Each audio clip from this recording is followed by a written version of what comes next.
Bonsoir à tous. Merci d'être là pour participer à cette conférence qui s'appelle « Sortie de crise », crise au pluriel, comprendre pour agir autrement. Donc, cette conférence est organisée par le REX, le réseau d'excellence. C'est un réseau qui regroupe les diplômés de 5 écoles, l'IAE, les arts et métiers, l'ESDAC, l'ESCAET et l'ESCA. Donc, nous avons des représentants dans la salle ce soir. Donc de quoi allons-nous parler? De crise au pluriel, militaire, géopolitique, sanitaire, climatique. Et nous allons essayer de comprendre et de prendre du recul pour voir quel monde nous pouvons ou nous voulons construire. Les jeunes, les moins jeunes, les hommes et les femmes. On va revenir sur ce sujet juste après. Donc la soirée va être ouverte par Jasmine Chebli et Jonas Chéreau, qui représentent Propulse, l'association, la junior entreprise de l'IAE d'Aix-en-Provence. Ils vont vous présenter leur travail. Et puis, nous échangerons avec 3 orateurs d'exception qui sont tous multitâches, multi-jobs, multi-activités, multi-passionnés et profondément humanistes. Donc, nous allons entendre en premier Monsieur Guy Cloutier, qui est expert comptable évolutif, entrepreneur, conférencier international, professeur d'université, inventeur, notamment d'un système pour dépolluer les eaux de Fukushima. Et il a vécu dans 7 pays et il propose 2 livres ce soir. L'avenir sera humain, placement de produit, le pouvoir du futur. Ensuite, nous écouterons Monsieur Stéphane Salor, coprésident fondateur du REX, donc ce réseau d'anciens d'excellence. Il est également fondateur et dirigeant des écoles de design des ESDAC. Il est administrateur du groupe Crédit Coopératif. Il est également engagé politiquement dans l'écologie. Il est érudit, passionné d'histoire et d'Alexandre Dumas et de géographie et de Jules Verne. Et enfin, nous écouterons Marc Pavageau, psychanalyste et président fondateur de Lifeline Logistique Intelligence. Et Monsieur Marc mène 2 carrières en parallèle, l'une tournée vers l'accompagnement des hommes et des femmes au service de leur efficacité personnelle et l'autre vers la technologie et l'innovation. Et moi, je vais me présenter, je m'appelle Véronique Moncada. Je suis également multitâche, multi-activité, multi-passionnée, multi-humaniste. Je suis professeure de management interculturel et de business international. J'ai monté une association franco-indienne pour développer le business des entreprises indiennes à Marseille et en France et en Europe. J'ai dirigé les relations internationales de l'IAE-DEX pendant 10 ans. Et aujourd'hui, j'ai monté mon cabinet conseil en accompagnement international pour l'enseignement supérieur. Et je suis également ancienne de l'IAE, DESS-GRH 1998. Bonjour les dinosaures. Mais comme quoi l'IAE mène à tout, même à l'IAE, puisqu'après l'IAE, j'ai travaillé à l'IAE. Alors pourquoi je suis là aujourd'hui avec des feuilles? Je n'étais pas vraiment prévue. Et il y a une quinzaine de jours, Monsieur Robert Almandi, qui organise de main de maître cette conférence, me dit « Véronique, on va faire une super conférence à l'IAE, j'espère que tu vas venir, je t'envoie l'info. » Très bien, j'attends, je reçois le mail et je lui réponds aussi sec, hors de question, je ne viendrai pas à ta conférence. Ouais, comment est-il possible qu'en 2022, il n'y ait que des bonhommes qui représentent la crise qu'ils ont créée et les solutions pour en sortir? C'est inadmissible, Robert, je ne viendrai pas. Pas vrai? Là-dessus, Robert me dit, mais Véronique, je suis tout à fait d'accord avec toi, la femme est l'avenir de l'homme. J'ai demandé à de nombreuses femmes de venir, je n'ai pas eu de réponse, donc malheureusement, je n'ai que des bonhommes, mais quel bonhomme! Et puis, du coup, il y a 2 jours, il m'a dit « Mais au fait, Véronique, tu es une femme, viens donc nous animer la conférence. » Et je ne pouvais pas ne pas relever ce petit challenge, et c'est avec un immense plaisir que je vais essayer d'animer donc, cette conférence ce soir. Donc c'est parti pour la jeunesse, qui va vous présenter l'association Propulse de l'IAE-DEX.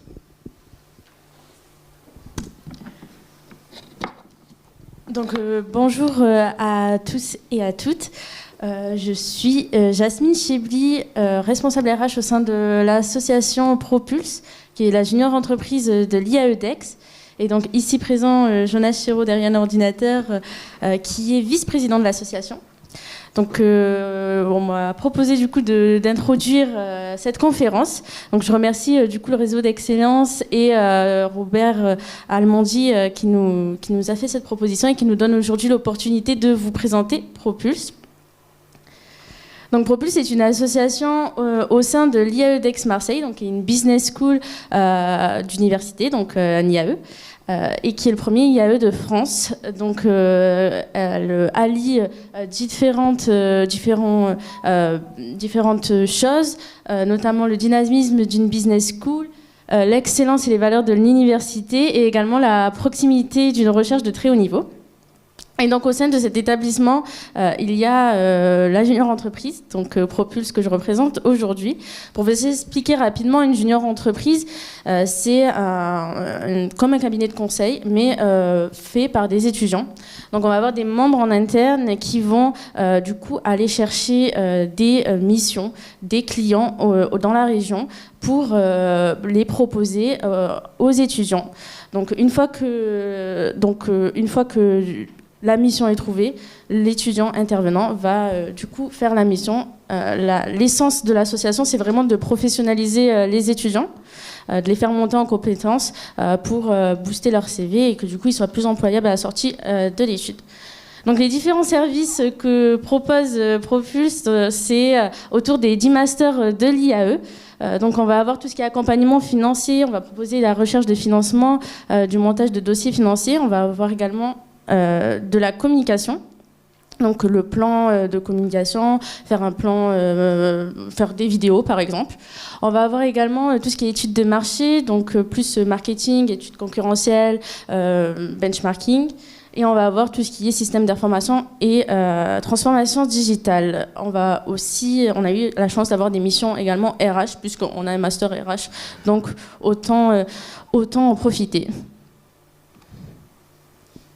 Donc, pour vous présenter rapidement le mandat, donc les membres qui gèrent l'association, on a du coup le bureau, donc la présidence, avec 3 personnes. Ensuite, on a le pôle ressources humaines dont je fais partie. On a le pôle trésorerie, le pôle qualité, le pôle communication, event et le développement commercial. Donc ce sont 21 personnes qui se complètent et qui, dans un élan associatif étudiant, font monter l'association et la font progresser tout au long de l'année, et ce d'ici plusieurs mandats. Donc je vous en ai un peu déjà parlé, mais voilà comment ça se passe. En fait, on va avoir nos chargés d'affaires qui vont aller prospecter dans la région, trouver des missions et les proposer à l'ensemble des étudiants de l'école pour les former, leur donner une opportunité, une ligne de plus sur leur CV afin de leur permettre d'être employables par la suite. Mais Propulse, c'est pas que ça, puisqu'on a également des partenariats. Donc notamment avec PwC qui est un cabinet de conseil et d'audit. Donc on mène plusieurs actions avec eux et on les fait intervenir aussi pour en faire bénéficier les étudiants de l'IAE. Et on a eu également l'occasion de mener plusieurs événements afin de simplement faire vivre la vie sur le campus, toujours dans cet aspect de professionnaliser les étudiants. Donc on a pu les prendre en photo lors de la journée entreprise pour qu'ils aient une photo plutôt professionnelle à mettre sur leur CV. Ensuite, on a pu organiser une conférence entrepreneuriale où plusieurs personnes sont venues parler des difficultés et de ce qu'était réellement l'entrepreneuriat, la vie d'entrepreneur. Et récemment, on a organisé également un concours d'éloquence où plusieurs participants ont pu se challenger et parler en face du public afin de remporter plusieurs prix. Et tout au long, également, on propose des services comme, par exemple, si un étudiant a besoin de se faire corriger son CV ou une lettre de motivation, de faire un entretien blanc, on est capable de le faire également et on propose ça aux étudiants de l'IAE.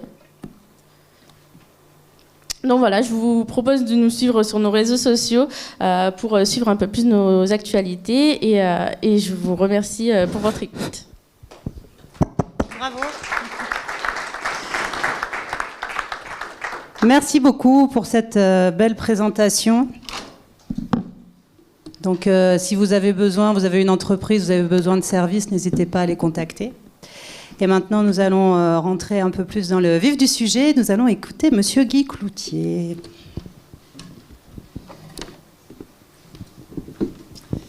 Merci Véro. Merci, merci à la personne ou les personnes qui m'ont invité, qui me donnent l'opportunité d'être ici parce que j'ai quand même enseigné pendant 12 ans ici à l'IAE au niveau des gens en international. Donc, le cas d'aujourd'hui, qu'on parle de sortir de crise ou comprendre comment, je veux dire, on peut s'en sortir de ces crises-là. Le mot crise en chinois, ça veut dire opportunité. Quelles sont nos opportunités actuellement qu'on peut avoir pour sortir de la crise? Moi, je veux dire, personnellement, je veux dire, j'en ai eu plusieurs opportunités dans ma vie et j'ai travaillé beaucoup avec le monde de l'innovation, le monde des inventions. Et j'ai commencé à me poser la question, c'est que pourquoi? Qu'est-ce qu'on n'a pas compris parce qu'on vit une crise, une autre crise? Qu'est-ce qu'on n'a pas compris de la vie? Donc, qu'est-ce qu'on n'a pas compris? C'est que moi, je me suis toujours posé la question par les règnes qui nous ont engendrés. Et les gens me disent, mais monsieur Cloutier, pourquoi que vous me parlez des règnes qui nous ont engendrés? Parce que le règne minéral existe depuis 5 milliards d'années. Est-ce qu'on a quelque chose à comprendre du règne minéral? Est-ce qu'on a quelque chose à dire, à faire avec le règne minéral? L'eau, les montagnes, la terre. Notre mère, la terre. On a-tu besoin de la terre aujourd'hui? On a-tu besoin de nourrir la terre aujourd'hui? 5 milliards d'années d'expérience. Qu'est-ce qu'on a fait depuis 50 ans pour notre terre? Le règne végétal. Le règne végétal qui existe depuis 1 milliard d'années. 1 milliard d'années. Les scientifiques connaissent 6000 plantes. 6000 plantes. Pour 1 milliard d'années d'existence. Il y a des millions de plantes qui peuvent nous guérir, nous soigner, nous instruire. On a 6000 plantes. Qu'est-ce qu'on a fait depuis 50 ans? Après ça, le règne animal. Qu'est-ce que l'animal peut nous dire, peut nous dicter 500 millions d'années? Est-ce que quelqu'un nous pose des questions à part les philosophes? Moi, je suis un entrepreneur. Je suis un expert comptable. Je suis un inventeur. Je me pose la question, qu'est-ce qu'un animal peut m'apporter dans ma vie? Qu'est-ce qu'on a fait depuis 50 ans des animaux? Nous, les êtres humains. Dans le chaos qu'on vit actuellement, il faut se poser des questions. Après ça, on a l'Homo sapiens. C'est nous, ça. C'est les êtres humains dans l'entreprise, depuis 100 000 ans. Bon, M. Coppens me disait 3 millions d'années. Bon, OK, c'est correct. Lucie. À part de Lucie, on peut dire 100 000 ans.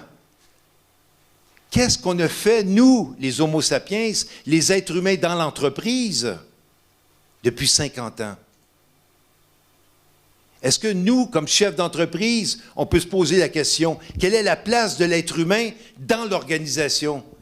Quand je sors un livre, L'avenir sera humain, tout le monde me dit, M. Cloutier, vous êtes... C'est fini. L'avenir sera humain, ça n'existera plus. L'humain n'existera plus. Wow!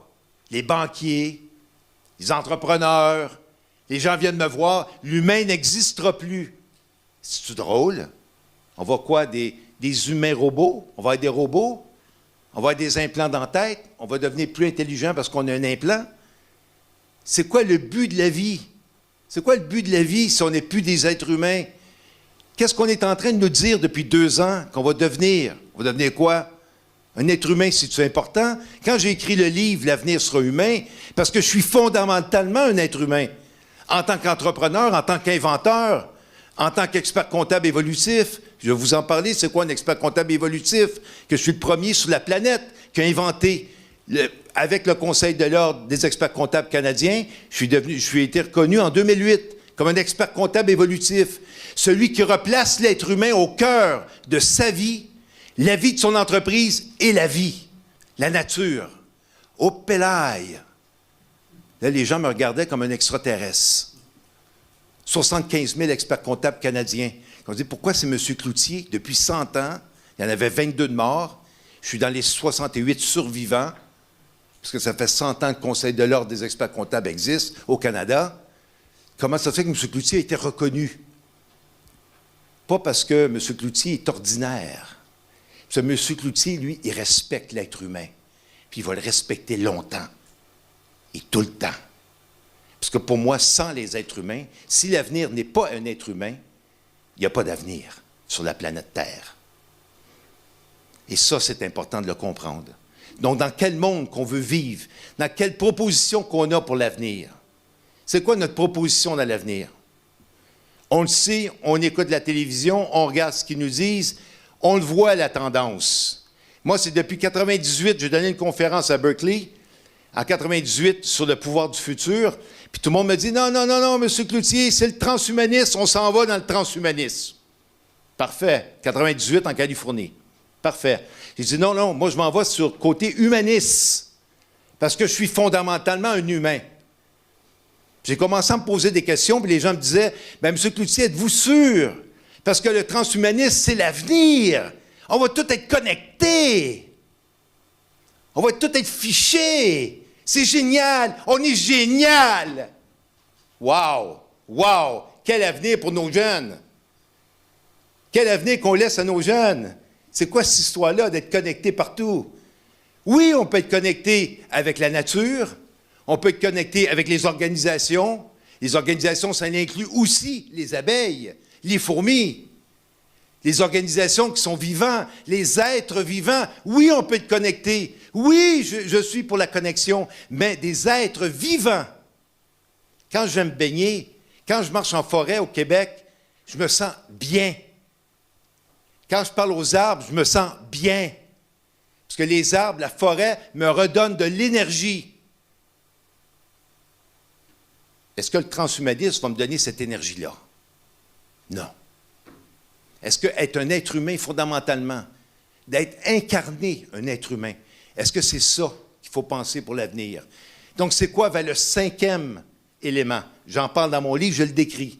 J'ai 13 outils qui vous donnent des moyens de travailler ensemble, de travailler la synergie, d'être ensemble. Moi, j'ai inventé des familles d'entreprises, de travailler en synergie pour réussir des projets, pour réussir une vision humaniste du monde de demain. Et les jeunes, aujourd'hui, c'est ce qu'ils veulent entendre, partout dans le monde. Ils veulent entendre comment eux, ils peuvent bâtir le monde dans lequel ils veulent vivre. Et la façon que je me suis introduit dans la mentalité des jeunes, j'ai compris. Parce que dans mon intergénérationnel, qui sont mes parents, mes grands-parents, j'ai commencé à étudier mes grands-parents et les gens qui sont mes parents, ma mère, mon père, mon grand-père, mes deux grands-pères, qui sont un qui est cultivateur, puis l'autre qui pêche le poisson, qui pêche le saumon, qui me disait quand j'étais tout petit, « Guy, je remercie la pêche que j'ai faite aujourd'hui, parce que les saumons que j'ai pêchés, ils ont donné leur vie pour moi. » Whoopélaï! Ça ne fait pas écho. Mon autre grand-père, il me disait, « Guy, tu peux avoir bac plus 5, bac plus 8, bac plus 10. » Là, je l'ai transformé en français. « Mais si tu n'as pas de germigoine, tu ne réussiras jamais dans ta vie. » Mon grand-père était bac moins 10, mes deux grands-pères bac moins 10. J'ai été réellement privilégié dans ma vie d'avoir mes parents bac moins 10, ma mère bac plus 2, puis mes deux grands-parents bac moins 10, mes deux grands-mères bac moins 10. Parce que la germigoine, je vais vous le dire en bon canadien, ça veut dire du GBS, du gros bon sens. Où est le gros bon sens depuis 2 ans? Où est le gros bon sens depuis 2 ans? Je le vois au Canada, je le vois aux États-Unis, je le vois en France, partout en Europe, je le vois au Japon, je le vois sur la planète. J'ai des contacts partout sur la planète. Je le vois en Australie, en Nouvelle-Zélande. Où est le gros bon sens aujourd'hui? Qui a le gros bon sens aujourd'hui? Ce que mes grands-parents m'ont appris. Ce que mes grands-parents, des cultivateurs, qui parlaient à ces plantes pour qu'elles soient mieux, parlaient à ces carottes pour qu'elles soient plus vivantes. J'ai été nourri par les carottes de mon grand-père, les légumes. Puis c'est drôle, il n'y avait aucun recyclage. Tout était recyclé à 100%. Autant mon grand-père qui pêchait le saumon, autant mon autre grand-père qui cultivait la terre, parce qu'il parlait à la terre. Parce que la terre, c'est notre mère. Est-ce que c'est important, notre mère? Notre mère, c'est la terre. C'est les femmes aujourd'hui. C'est les femmes aujourd'hui. Notre mère, merci. Donc, je veux dire, dans le fond, est-ce que notre terre est importante? Et après ça, je me suis dit, bien, qui suis-je, moi, pour vous dire ça aujourd'hui? J'avais 3 rêves à votre âge. Premier rêve, c'est d'être entrepreneur de ma vie, pour avoir le choix de choisir, pour être libre et autonome. C'est ça que les jeunes veulent entendre. Comment on peut travailler pour être libre, autonome, avoir le choix de choisir? C'est ça qu'on a besoin d'entendre aujourd'hui. C'est ça qu'on a besoin de dire aux jeunes. Ils ont le choix de choisir. Ils ont le droit d'être libres et autonomes, parce qu'on est des êtres humains. Et ça, c'est important. Deuxième rêve, c'est de voyager à travers le monde pour comprendre les autres, mais me comprendre aussi, parce que je n'étais pas dans mon petit cocon, tranquille, avec mes parents, avec tout le monde. Donc, j'étais en train de vivre l'expérience avec les gens. Donc, en vivant en Inde, en vivant au Japon, en vivant en Australie, en vivant en Nouvelle-Zélande, en étant partout, en Chine, ça m'a permis de comprendre, de me comprendre. Au Pélaï, de me comprendre. Ça n'a rien à voir avec l'autre, c'est à voir avec toi. Quand tu n'es plus dans ta zone de confort, tu es obligé de te comprendre, parce que tu n'as pas ton papa et ta maman autour de toi. Au Pélaï, est-ce qu'il y en a qui commencent à comprendre? Quand tu es à l'étranger, tout seul, en train de vendre des inventions, en japonais, en chinois, en hindou, là, il faut que tu te débrouilles et tu te démerdes. Et c'est ça que les étudiants veulent entendre. C'est ça que les jeunes veulent entendre. Ils veulent entendre des gens qui ont incarné ce qu'ils sont. Donc, des êtres humains à part entière. Et ça, c'est important. Mon 3e rêve, c'était de donner du sens à ma vie. Puis moi, donner du sens à ma vie, c'était de valoriser les êtres humains qui travaillent avec moi. Travailler en famille d'entreprise, d'avoir une cohésion avec les autres, travailler avec des valeurs humaines. Travailler avec des vraies valeurs de respect, de liberté, d'autonomie, d'intégrité. Qui parle de ça aujourd'hui? Personne sur la planète Terre. C'est le temps qu'on en parle. C'est ça qu'ils veulent entendre les jeunes. C'est ça qu'ils veulent comprendre. Est-ce qu'on peut être intègre aujourd'hui? Est-ce qu'on peut être vrai aujourd'hui? Est-ce qu'on peut dire la vérité aujourd'hui? Est-ce qu'on peut la dire, la vérité? Ou il faut toujours qu'on se cache derrière un écran pour la dire? Ça, c'est important de bien comprendre ça. Après ça, je me suis dit, qu'est-ce que je peux faire si j'ai compris c'était quoi mes forces et mes faiblesses? J'ai dit, il faut tous, nous tous dans la salle, on doit traverser un pont dans la vie. Parce qu'on est tous mortels. Même si mon filleul me dit un jour, « Ah ben Guy, il faut que je te dise quelque chose parce qu'il y a quelqu'un qui est en train d'inventer une pilule que je vais pouvoir vivre jusqu'à 180 ans. » Je ne nommerai pas, parce que je ne veux pas nommer de nom. C'est en Californie. Ils ont investi des milliards pour pouvoir vivre jusqu'à 180 ou 200 ans. J'ai dit, écoute bien mon oncle Guy, il va te dire juste une chose dans sa vie. J'ai dit, moi, je vais te dire une chose. Est-ce que mon oncle Guy n'a pas peur de mourir parce qu'il va avoir vécu sa vie? Si tu veux vivre jusqu'à 180 ans, c'est parce que tu n'as jamais vécu ta vie. Quand tu as vécu ton expérience, tu sais pourquoi tu es venu sur Terre et tu le fais et tu le défends jusqu'à la fin de ta vie. Là, tu dis bravo. Donc, je n'ai pas peur de mourir.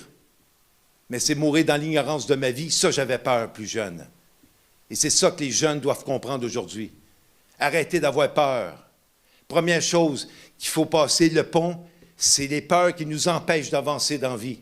Arrêtez d'avoir peur. Arrêtez d'avoir peur. Je le dis 2 fois. Arrêtez d'avoir peur. Mais je ne fais pas du Mélenchon. Arrêtons d'avoir peur. Parce que des peurs, tout le monde en a. Moi, le premier. Mais je ne vous demande pas de combattre vos peurs. Je vous demande juste de les surmonter. Des surmonter. Faites-le. Faites ce que vous voulez dans la vie. On va être là pour vous aider. Parce qu'on a passé par les événements que vous allez passer. Donc ça, c'est important de comprendre. Le deuxième pont, c'est que finalement, c'est d'avoir la prise de conscience de notre potentiel, de nos talents. Quels sont vos talents? Qu'est-ce qui vous distingue des autres? Tu vois, j'ai été élevé avec des bacs -10. Qu'est-ce qui me distingue? Pourquoi je suis allé chercher bac +7? Parce que qu'est-ce qui me distingue? C'est ce que je suis. C'est ce que mes valeurs humaines. C'est ce qui fait qu'aujourd'hui, je suis devant vous. C'est ça qui me donne des étoiles dans les yeux. C'est ça qui fait que je vibre. J'ai le goût d'être avec vous et de vous parler. Sinon, si j'ai rien à dire, j'ai rien à être. Je je ne peux pas être ici. Je retourne au Canada ou je vais ailleurs. Si je suis ici, c'est parce qu'il y a une raison. Il y a des gens dans la salle ici qui m'ont appelé, même s'ils ne me connaissent pas. Ils m'ont appelé.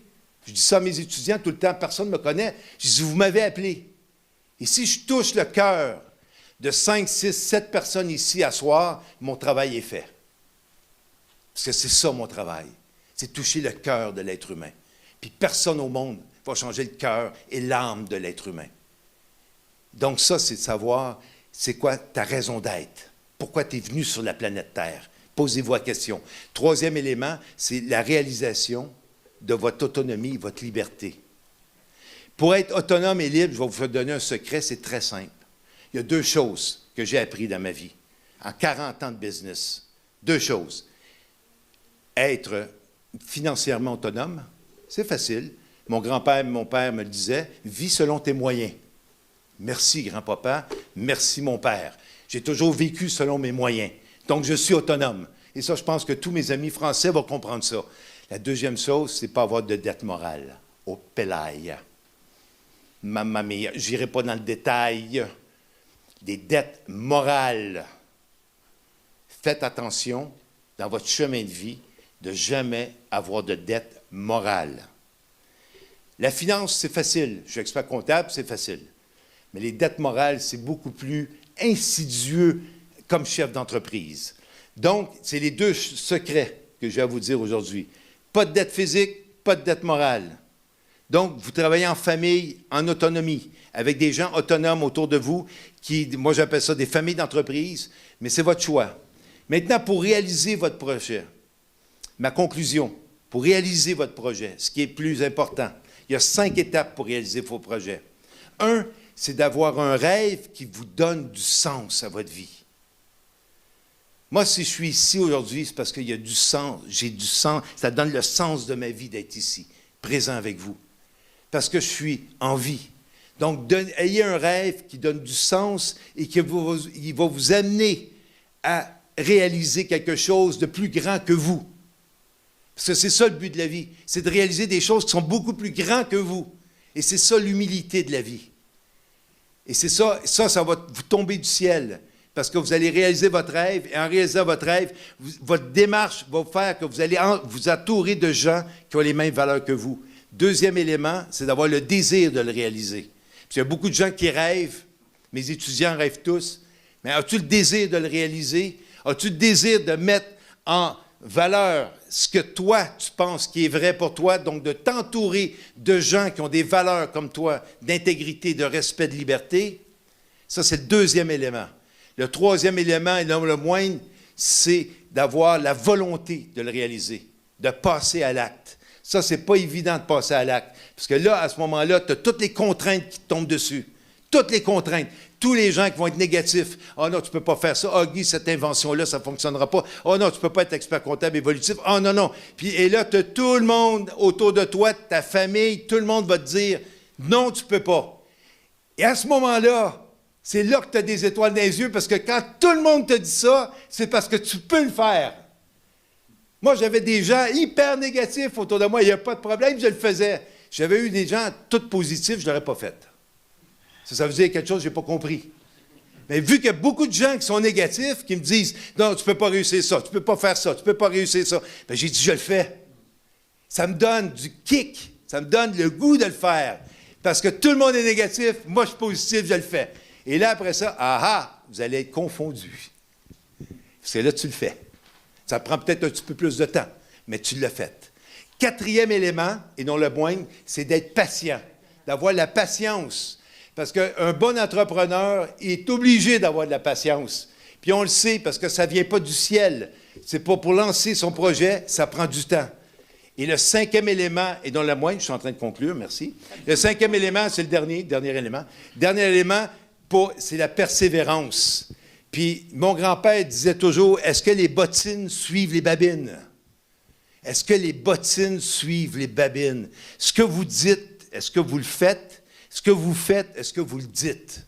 Ça, c'est la persévérance. Donc, mes chers amis, ce que je vous souhaite, bâtissez le monde dans lequel vous voulez vivre, à la hauteur de vos aspirations, puis aidez les autres à bâtir le monde dans lequel ils veulent vivre, à la hauteur de leurs aspirations. Merci beaucoup. Merci. Merci.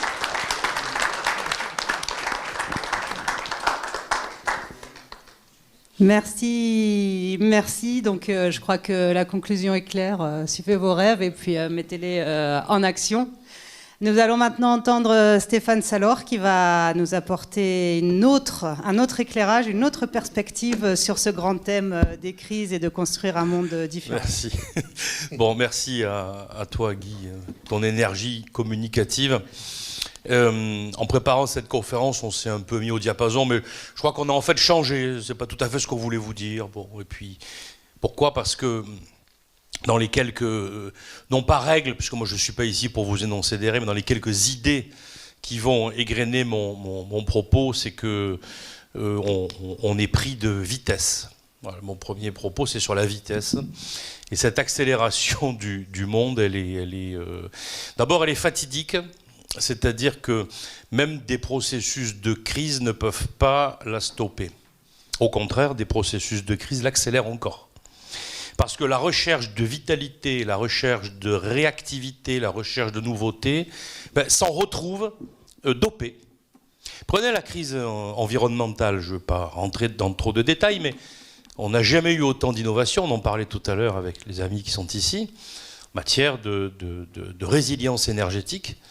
Depuis qu'on sait qu'on va de toute façon maintenant dans une décarbonation de l'humanité. Alors on ne sait pas si c'est dans 5 ans ou dans 10 ans. Par contre, on sait qu'on ne va pas commencer à décarboner.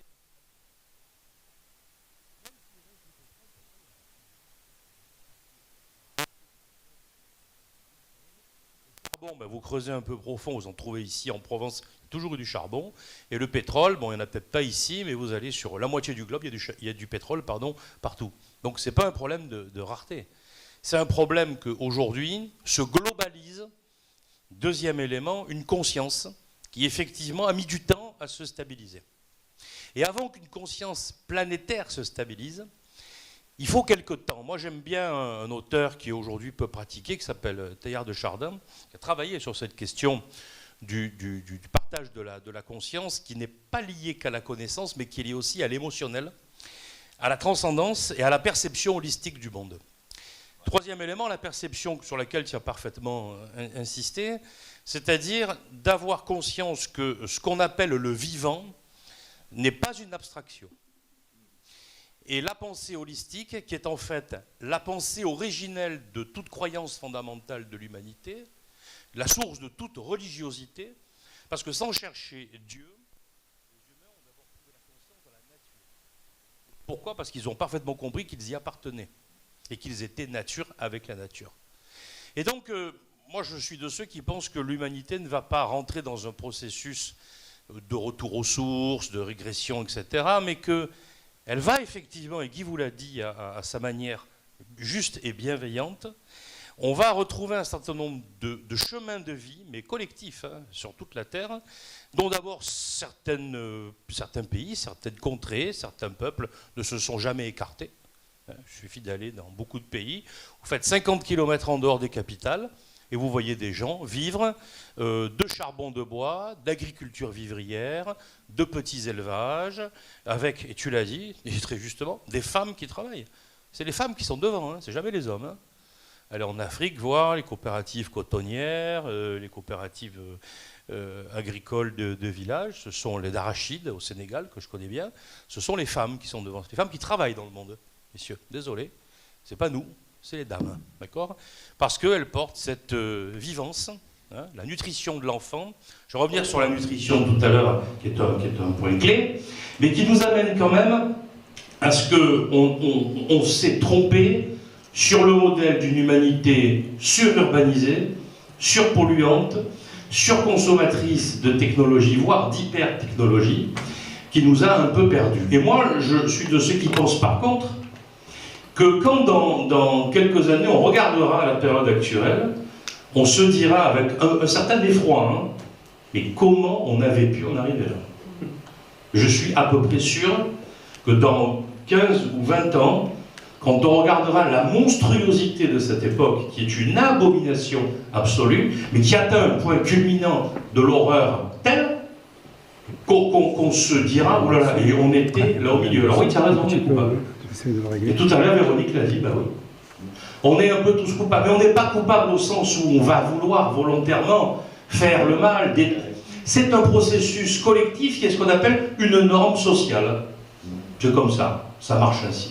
Sauf qu'à un moment, se passe un certain nombre d'étapes que je vais maintenant vous décrire, qui font que nous allons sortir de cette norme sociale, que d'une acceptation absolue, tant qu'il n'y a pas de problèmes environnementaux, tant qu'il n'y a pas de problème de conscience par rapport au vivant et à la relation holistique avec la vie, qui touche notre conscience et qui nous oblige à redéfinir notre relation à la vie, et puis surtout, tant qu'on était heureux, sur les normes d'une société, d'un standard de consommation indéfini. Mais ce bonheur-là, on sait tous au fond de nous qu'il ne nous sert plus à rien parce qu'il ne nous rend plus heureux du tout. Parce qu'on sait très bien que la fonction du bonheur n'est plus une fonction de la croissance, ou une fonction de la consommation, ou une fonction de la théosorisation, ou une fonction de l'expression égocentrique de la personnalité. Et pourquoi tout ça s'est inversé? Parce qu'il faut rentrer au cœur de la machine. Il ne faut pas le postuler, il ne faut pas dire... Il faut rentrer dans le détail d'un certain nombre de choses et reclasser un peu les éléments, alors non pas d'une crise, puisque Marc nous a interdit de parler de crise, peut-être au sens générique du terme, c'est-à-dire transformation, évolution, chamboulement, qui sont même dans la nature quasiment homéostasique du vivant, c'est-à-dire cette capacité à compenser des forces internes pour garder une rigueur à la cellule pour qu'elle puisse vivre et survivre. Elle se heurte en permanence, chaque cycle de votre corps se heurte à des crises épouvantables que vous ne voyez pas. L'homéostasie vous permet de réguler tout ça. En permanence, votre corps est en crise, mais vous ne le sentez pas. Et notre société, en fait, a aujourd'hui une chance assez importante, c'est qu'elle est en train de sortir du paravent des États, des nations, des idéologies et des choses qui faisaient que le monde était très très organisé et très hiérarchisé. Et ça, c'est en train de bouger. Et là, il faut dire merci à la technologie, mon cher Guy, parce qu'elle a cassé ces frontières-là. Et là, il faut dire merci aussi à certaines sociétés qui ont donné un caractère universel à la culture de consommation et qui ont montré le relativisme de la différence. Ça, c'est les côtés positifs. Mais dans les côtés négatifs, effectivement, ce nivellement par le bas d'un process de société qui ne se fait que par l'hyperconsommation et l'hypercroissance, savoir quand même qu'à l'heure actuelle, je donne 2 chiffres, hein, on n'a jamais autant pollué, on n'a jamais autant consommé de pétrole, on n'a jamais autant rejeté de CO2 dans l'atmosphère, etc., etc. C'est-à-dire que toutes les réunions, les meetings internationaux, les COP et tout ce que vous voulez, tout ce qui fait qu'à un moment, des gens se sont réunis de bonne volonté, hein, en disant on va faire ci, on va faire... Ça non seulement ça n'a pas marché, mais on est sur une théorie qui est vicieuse, qui est la théorie du dernier vivant. Alors, Karl Marx, bon, je ne suis pas marxiste en matière de pensée économique, mais Karl Marx avait bien compris cette règle économique de base de la prédation, qui est qu'effectivement, celui qui aura la capacité à organiser la plus grosse rapine sera le dernier à mourir, finalement. Il avait écrit les choses à peu près en ce sens-là. Il avait dit des choses un peu plus violentes que je ne vais pas vous dire ici, mais qui font qu'aujourd'hui, notre société continue son embolie d'hypercroissance parce qu'elle a peur que demain, ce processus s'arrête d'un coup et qu'elle en soit privée. Et je parle notamment, non pas des entreprises, parce que je suis entrepreneur, vous êtes ici entrepreneur, mais je parle de la structure capitaliste du monde, c'est-à-dire de ce qui fait les grandes structures financières du monde. Et si on prend un monsieur que je ne citerai pas, mais qui est en train de projeter des rêves interplanétaires qui n'existeront jamais, il poursuit ce rêve de l'hypercroissance par le processus exploratoire qui hier avait tiré la colonisation, on a quand même vu comment ça a fini, d'accord, qui hier avait tiré le réarmement militaire partout et la modernité de l'armement pour soi-disant défendre la paix. On a vu comment ça a fini et comment ça continue dans ce domaine-là. Donc, moi, je me méfie toujours des gens qui ont des grands rêves planétaires. Merci d'avoir cité Jules Verne, parce que dans l'œuvre de Jules Verne, ce genre de héros finissent toujours par montrer leur vérité très, très cynique. Et donc, l'état des choses au jour d'aujourd'hui, il est dual. Et vous avez une partie très importante des gens qui ont conscience que tout ça est en train de rentrer dans un processus de crise, mais au sens homéostatique, c'est-à-dire la régulation va vite arriver. Et en même temps, de l'autre côté, toutes nos entreprises qui font du greenwashing, qui font comme si, qui essayent d'habiller les choses. Ah ben non, nous les droits de l'homme, oui, mais on les respecte, hein, regardez, on a fait ça et tout. Ah oui, d'accord, mais les enfants, ils ne travaillent pas pour vous, tiers-monde. Oui, mais enfin, c'est plus... Le tiers-monde, c'est le tiers-monde, hein, c'est compliqué là-bas, hein. C'est pas comme ici. Ah bon, c'est pas des enfants. Oui, mais bon, vous voyez. Bon. Et tout ça, ça continue, hein. Parce que vous avez de la consommation, parce que vous avez du pouvoir d'achat à défendre, etc., etc. Ça, c'est un constat qui est non seulement d'une tristesse accablante, mais ce qui est encore plus triste, c'est que ça continue à l'intérieur de nous-mêmes. Et là, je reviens sur l'interrogation de mon ami Cloutier. C'est que nous sommes devenus complètement schizophréniques, les amis. Nous sommes schizophréniques. C'est-à-dire que tout ce qu'on vous dit là, vous l'entendez parfaitement, vous le comprenez, vous dites, ah ouais, effectivement, et en même temps, on sort d'ici, et on prend la voiture, et on va faire ceci, et on va faire cela, et tous vos actes alimentent ce système-là. Mais parce que c'est silencieux, c'est cohérent, et c'est confortable. Et cette notion de confort, pour moi, c'est le premier point du clivage qui est en train de se passer. Aujourd'hui, on discute de décroissance, qui sont des concepts économiques avant d'être des concepts politiques. Cette notion de confort, c'est elle qui nous flingue. Parce qu'on veut en fait tout, et on veut le maximum, et on veut tout en même temps. Là, vous avez ces supermarchés dans des caves maintenant qui ouvrent, on vous livre votre dentifrice à 2h du matin. Bon, les pizzas, ça fait longtemps. Mais ce que je veux dire par là, c'est que cette société qui a sophistiqué l'accès aux besoins immédiats continue son hyperbole. D'accord. Et pourquoi ? Parce que des gens organisent cette demande. Des gens téléphonent à 2h du matin en disant « il me faut absolument du dentifrice. Je ne peux pas vivre sans mon dentifrice à 2h du matin. » Et parce qu'à un moment, il est tellement évident que lorsqu'on sait qu'on peut avoir du dentifrice à 2h du matin, on prend plus soin de l'acheter le soir avant la fermeture d'un magasin ou de prendre cette précaution. Et finalement, le système a répondu à l'individu. Et ça vaut pour à peu près l'ensemble des autres biens. Cette question de la frugalité, c'est-à-dire de la régulation du mode de vie, est pour moi le cœur de la dynamique d'un changement possible. Le mode de vie, c'est quoi ? C'est la maison, c'est les transports, c'est l'énergie, et c'est effectivement accepter la notion de mode de vie apaisé dans le système de consommation. Accepter non pas le recyclage, mais accepter la non-transformation. Accepter le meuble que vous avez à avoir toute votre vie. Ce qui n'est pas du tout notre mode de vie aujourd'hui. Hein. Aujourd'hui, on casse, on jette, on rachète. Hein. Mais la notion de meuble, par exemple, qu'on va avoir toute notre vie, fait que vous n'aurez même plus la question du recyclage à vous poser, puisqu'il devient un patrimoine. Vous comprenez ? Et c'est quelque chose qui peut effectivement accroître, avoir une valeur sentimentale, personnelle, collective, etc., sociétale, et puis contenir un peu de votre éducation, de celle de vos enfants si vous en aurez un jour, des gens que vous recevez chez vous, et tout ça sont des marqueurs culturels très intenses. Des vêtements, quelle importance sont les vêtements que vous portez ? Aucune. Vous pouvez vous dessaper tous, tout balancer et tout aller racheter. Vous n'avez aucun rapport sentimental à vos vêtements, sauf dans certains cas, c'est évident. Mais la plupart, non. On peut se dépouiller de tout et tout racheter du jour au lendemain, d'une heure à l'autre. On peut déménager, on peut voyager. Et on flotte là au milieu. Et c'est ce mode de vie qui, dans son hyper-croissance et son développement acharné, est épouvantable, puisqu'en réalité, ce n'est pas les industries qui polluent, c'est nous qui achetons des choses à des industries qui polluent. Il faut voir les choses comme ça. Donc le premier point, c'est interroger vraiment la frugalité. C'est-à-dire l'accès à des besoins nécessaires et pas à des besoins superflus. Je pourrais aller plus loin parce que je me suis intéressé à l'industrie des composantes électroniques de par mes fonctions de direction dans mes écoles d'art appliqué et de design. Parce que la sophistication et l'innovation vont tellement loin aujourd'hui que vous ne pouvez plus recycler tous ces trucs-là. C'est inrecyclable. 4/5 des produits fabriqués aujourd'hui sont inrecyclables. Et vous savez pourquoi ? Parce qu'ils sont faits pour être obsolètes et irréparables. Et donc, ils ne sont pas recyclables. Et on n'est jamais arrivé à un tel point de dangerosité dans la construction des éléments d'une industrie électronique qui fait que vous ne pouvez plus décomposer tant les éléments sont agglutinés à l'intérieur. Vous devriez vous intéresser à la question, elle est assez fondamentale. Le deuxième point sur lequel je voulais revenir, c'est cette question de la nutrition.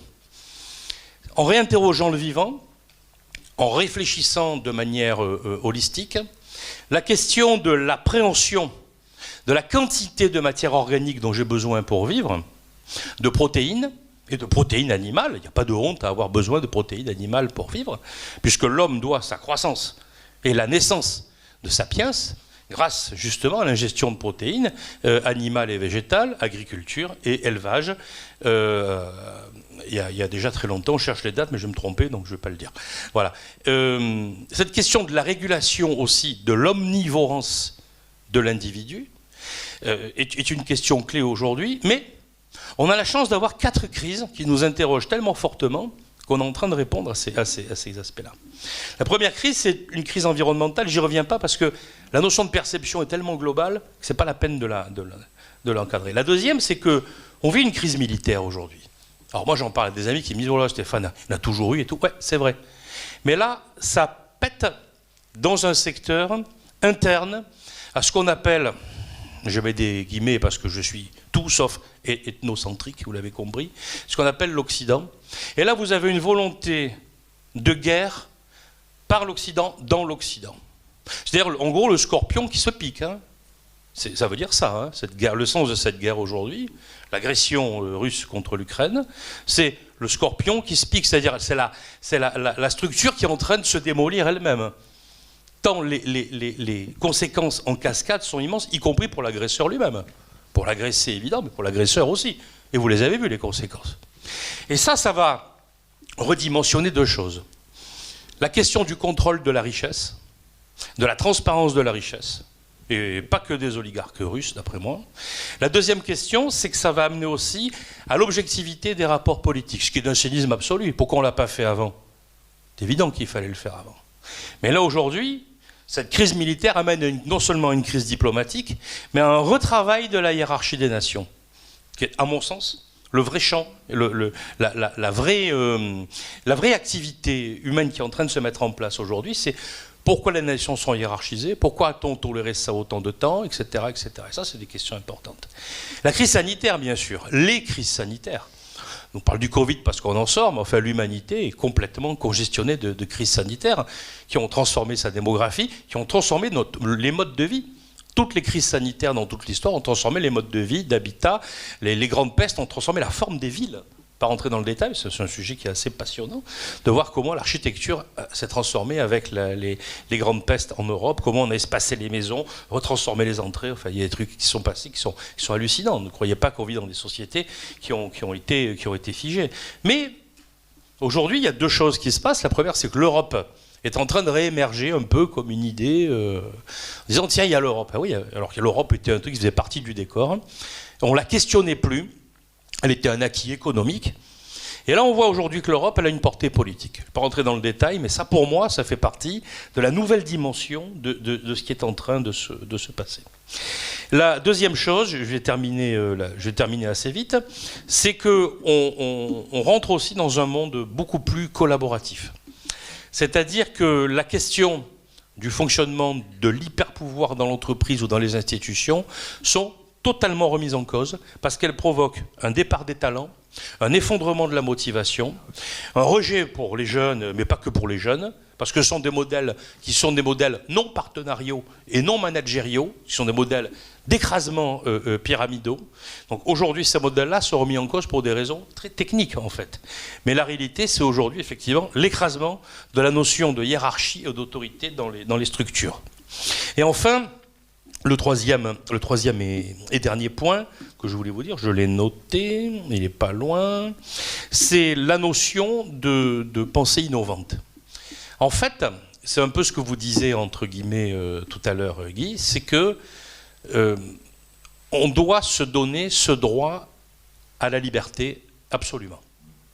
C'est-à-dire, c'est une phrase qui paraît toute bête, il raconte celui-là, bien sûr qu'on est libre. Mais on est libre a priori. Mais on n'est pas libre absolument.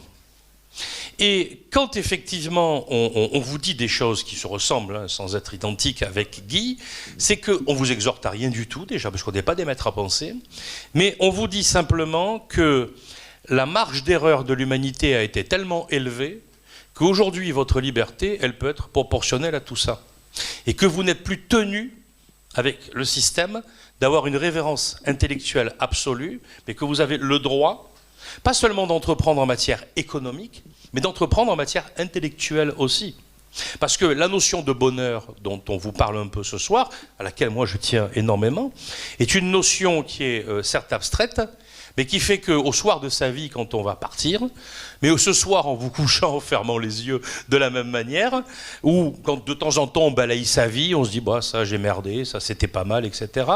On aime bien marquer des étapes positives. Elles sont de temps en temps financières ou économiques, elles sont souvent psychologiques, parce que ce sont des conquêtes un peu sur nous et sur nos peurs. Et je crois que cette notion de peur, un grand cinéaste disait que la peur dévore l'âme, il avait bien raison, est effectivement encore un élément de la paralysie dans l'action. Et donc il faut se concevoir dualement, rester schizophrène, parce que l'humanité l'est, à la fois individuel dans notre pensée, notre activité de pensée, revendiquer une liberté complète, rester collaboratif entre nous, entre groupes, et surtout renouer avec une pensée du global, qui est effectivement celle du vivant, mais aussi celle du cosmos, mais aussi celle de toutes les énergies qui nous entourent, c'est-à-dire cette sensibilité et cette question émotionnelle aussi qui nous permet de vivre au quotidien. Voilà, je vous remercie.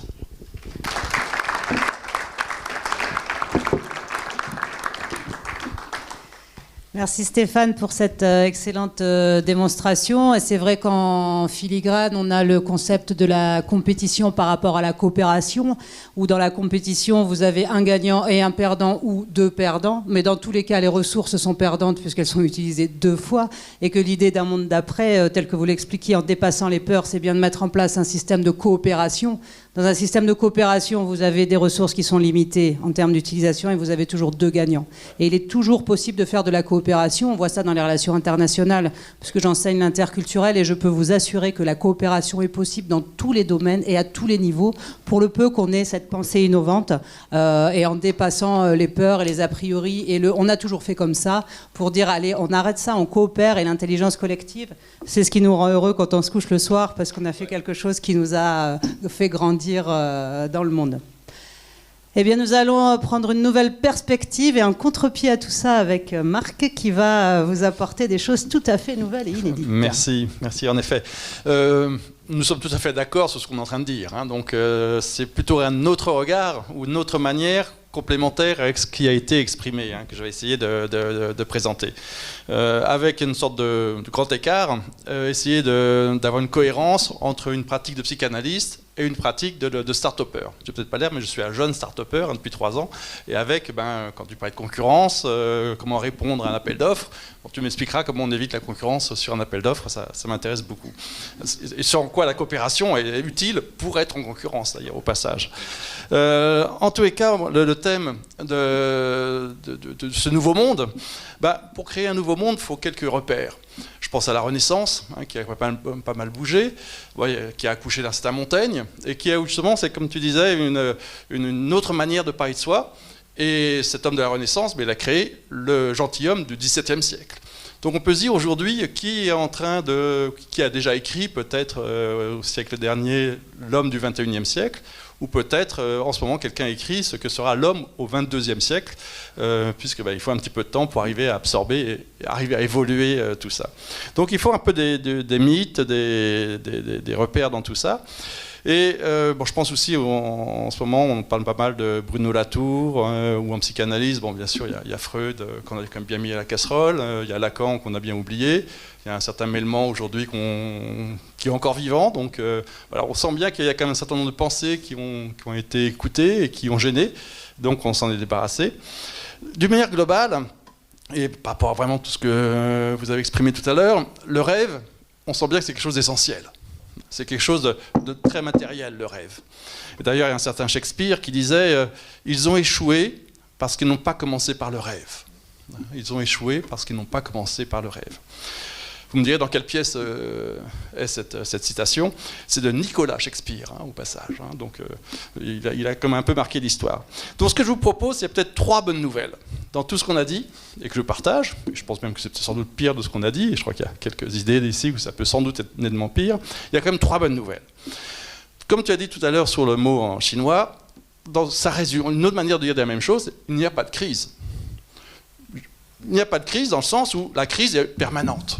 La crise est quelque chose d'essentiel, ou soit par existence, en tous les cas, c'est quelque chose qui est essentiel. Une fois qu'on se dit qu'il n'y a pas de crise, on va commencer à se débarrasser de toutes les belles images très marketing qu'on nous a vendues au moins sur ces 30 dernières années.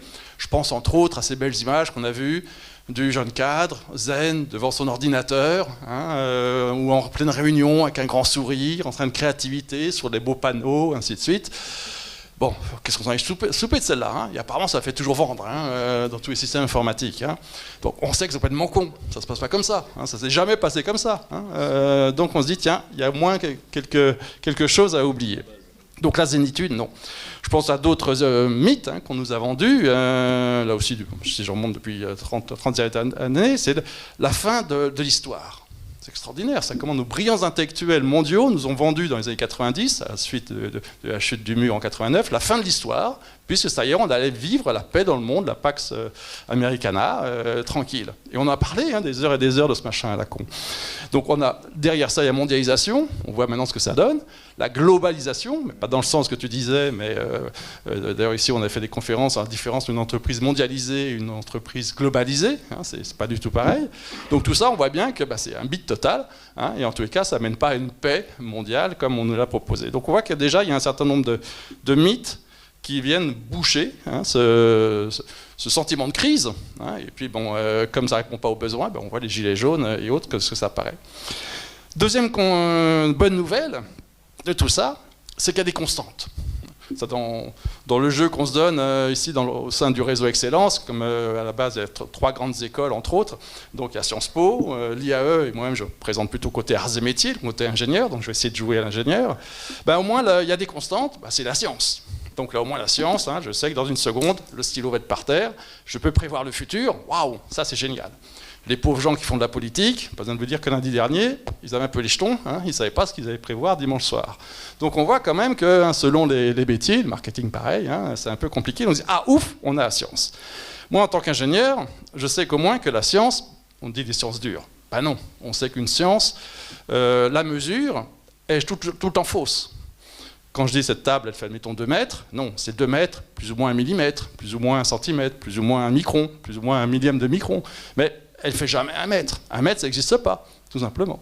Donc ça paraît toujours un peu bizarre de se dire, non, les sciences dures, elles sont toujours des sciences d'approximation. Je vais un peu vite, mais pour dire que c'est faux. Ça n'a pas atteint au bout d'une seconde, ça atteint au bout d'un plus ou moins 1 seconde. Le point quand même qu'il y a de constant, et là ça devient beaucoup plus sérieux, c'est le langage. Et c'est ce que tu ramènes à 100 000 ans, grosso modo, si on veut. Le langage. Et au moins, c'est ça qui est intéressant, c'est qu'on a le langage en commun. Et là, par contre, c'est là où je vais plutôt prendre un point opposé à ce que tu viens de dire, Stéphane, c'est que le langage nous fait sortir de la nature. Et là, on est vraiment dans la merde. Parce que soudainement, on met des mots, et surtout, ce qu'on commence à découvrir, et c'est peut-être pour ça que Freud est si insupportable, et Lacan encore pire, c'est que le mot loupe tout le temps la chose. Quand je dis que ça, c'est une table, on va dire non, ça c'est une table, mais c'est pas la même table. Alors pourquoi on appelle ça table? On voit bien que ça marche pas. Et bien évidemment, quand on parle de projet, on voit bien ce que ça donne. Quand on parle d'amour, on sait ce que ça donne. Et ainsi de suite, quand on parle d'une femme ou un homme, on voit ce que ça peut donner. Bref, on voit bien que, je vais un peu vite bien sûr, c'est assez banal ce que je dis, c'est que le mot et la chose, c'est pas pareil. Et surtout, systématiquement, c'est ça qui est passionnant, ça se loupe. Et ça, c'est plutôt une bonne nouvelle que ça se loupe. Parce que si ça se loupe, c'est que du coup, ça va créer un manque, ça va créer un trou entre le mot et la chose. C'est ce qu'on a parlé tout à l'heure de pensée positive.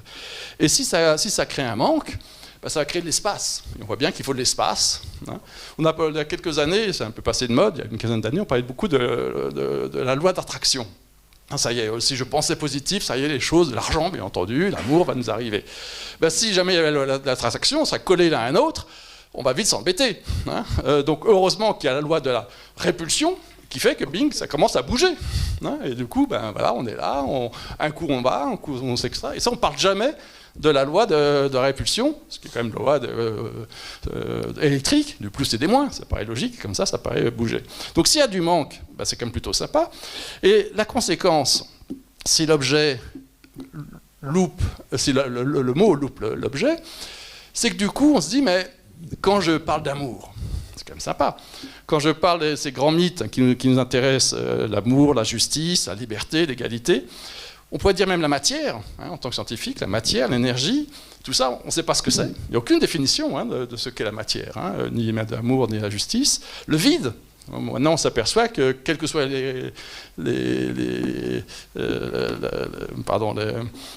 l'activité scientifique qu'on fait, on fait du vide, et le vide n'est pas vide. On continue à trouver des trucs dans le vide. C'est quand même assez bizarre et assez génial, d'ailleurs, c'est assez extraordinaire. Les autres grands mythes, là, c'est tout à fait extraordinaire. L'information. Qu'est-ce qu'on nous bassine sur l'information? Une fois qu'on comprend que l'information, c'est tout sauf une information, c'est justement du langage. C'est quelqu'un qui parle à quelqu'un. Et là, justement, c'est un peu bizarre. C'est pas neutre. Là aussi, c'est un des mots qui était quand même beaucoup développé dans les années 80 et qui a complètement disparu. C'est la notion de discours. C'est derrière ça, c'est pas neutre. Et quand on nous dit, un autre grand mythe là, qu'on nous vend, le cloud. Ça ne consomme rien, c'est dans les nuages, le cloud. Les ordinateurs, c'est pour le moins du concret.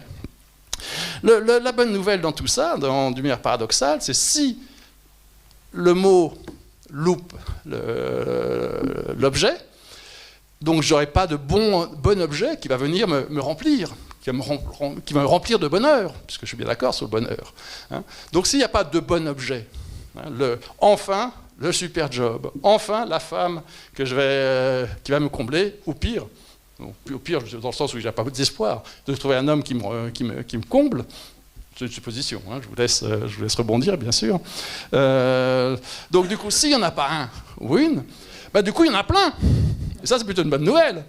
Ça remplira un coup, un certain temps, mais en tous les cas, il y en a plein d'autres.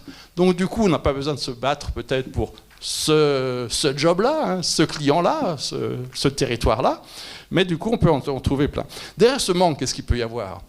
Surtout, c'est le langage, dans ce que je vous propose, c'est le langage qui va permettre de créer le manque et qui lui-même va donc créer le désir.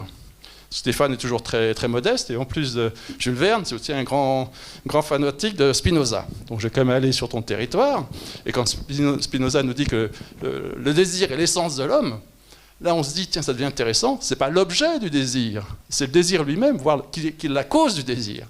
Et là, ça devient intéressant, et on tombe quelque part, vous voyez, sur la décroissance dont on parlait, la frugalité, c'est que ce n'est pas l'objet qui va venir nous combler, c'est bien le désir d'objet qui vient nous combler. Et là, on voit soudainement toutes les portes que ça commence à apporter. Je vais aller un peu plus loin.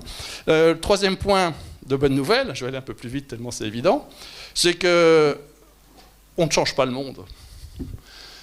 Les mythes, donc comme tu disais, il y a des gars qui veulent aller sur Mars. Dans les années 70, on nous a aussi vendu, certains Steve Jobs entre autres, que justement ils vont créer un nouveau monde, et que contre le Big Brother de IBM, central, il va créer des petits trucs complètement décentralisés, complètement locaux, et nous, on va vraiment créer un nouveau monde.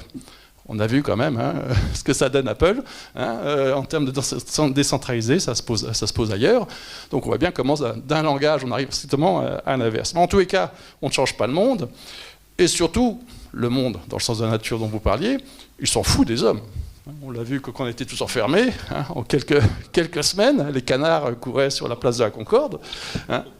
Exactement, ça va vite. Je dirais même que la nature, pire que tout, elle s'en fout de mourir. Ça fait bizarre. Si vous avez des animaux, il y en a un qui meurt, la vie continue pour celui qui reste à côté, totalement.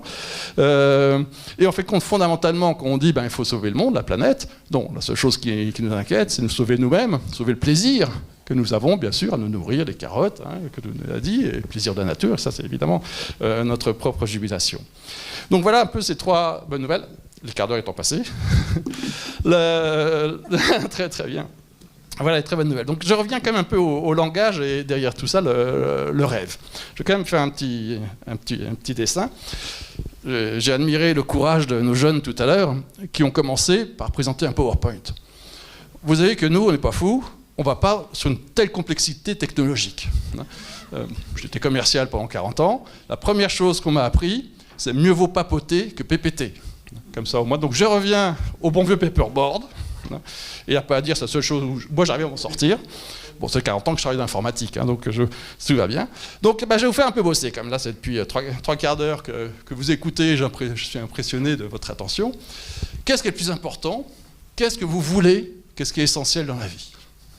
Je vous écoute. L'amour. Hop. L'amour, merci. Ça part fort là ce soir. Le bonheur, le sens, absolument. Le bonheur, bon, je vais faire un bonhomme qui sourit, mais les valeurs. Ça, je ne sais pas comment le représenter. Hein. On va dire les valeurs, hein, on va dire comme ça. On va l'écrire. La joie. Tout à fait. Bon, on va en faire un autre bonhomme qui sourit, mais c'est pas tout à fait là. Oui, non, c'est différent, absolument. Hein.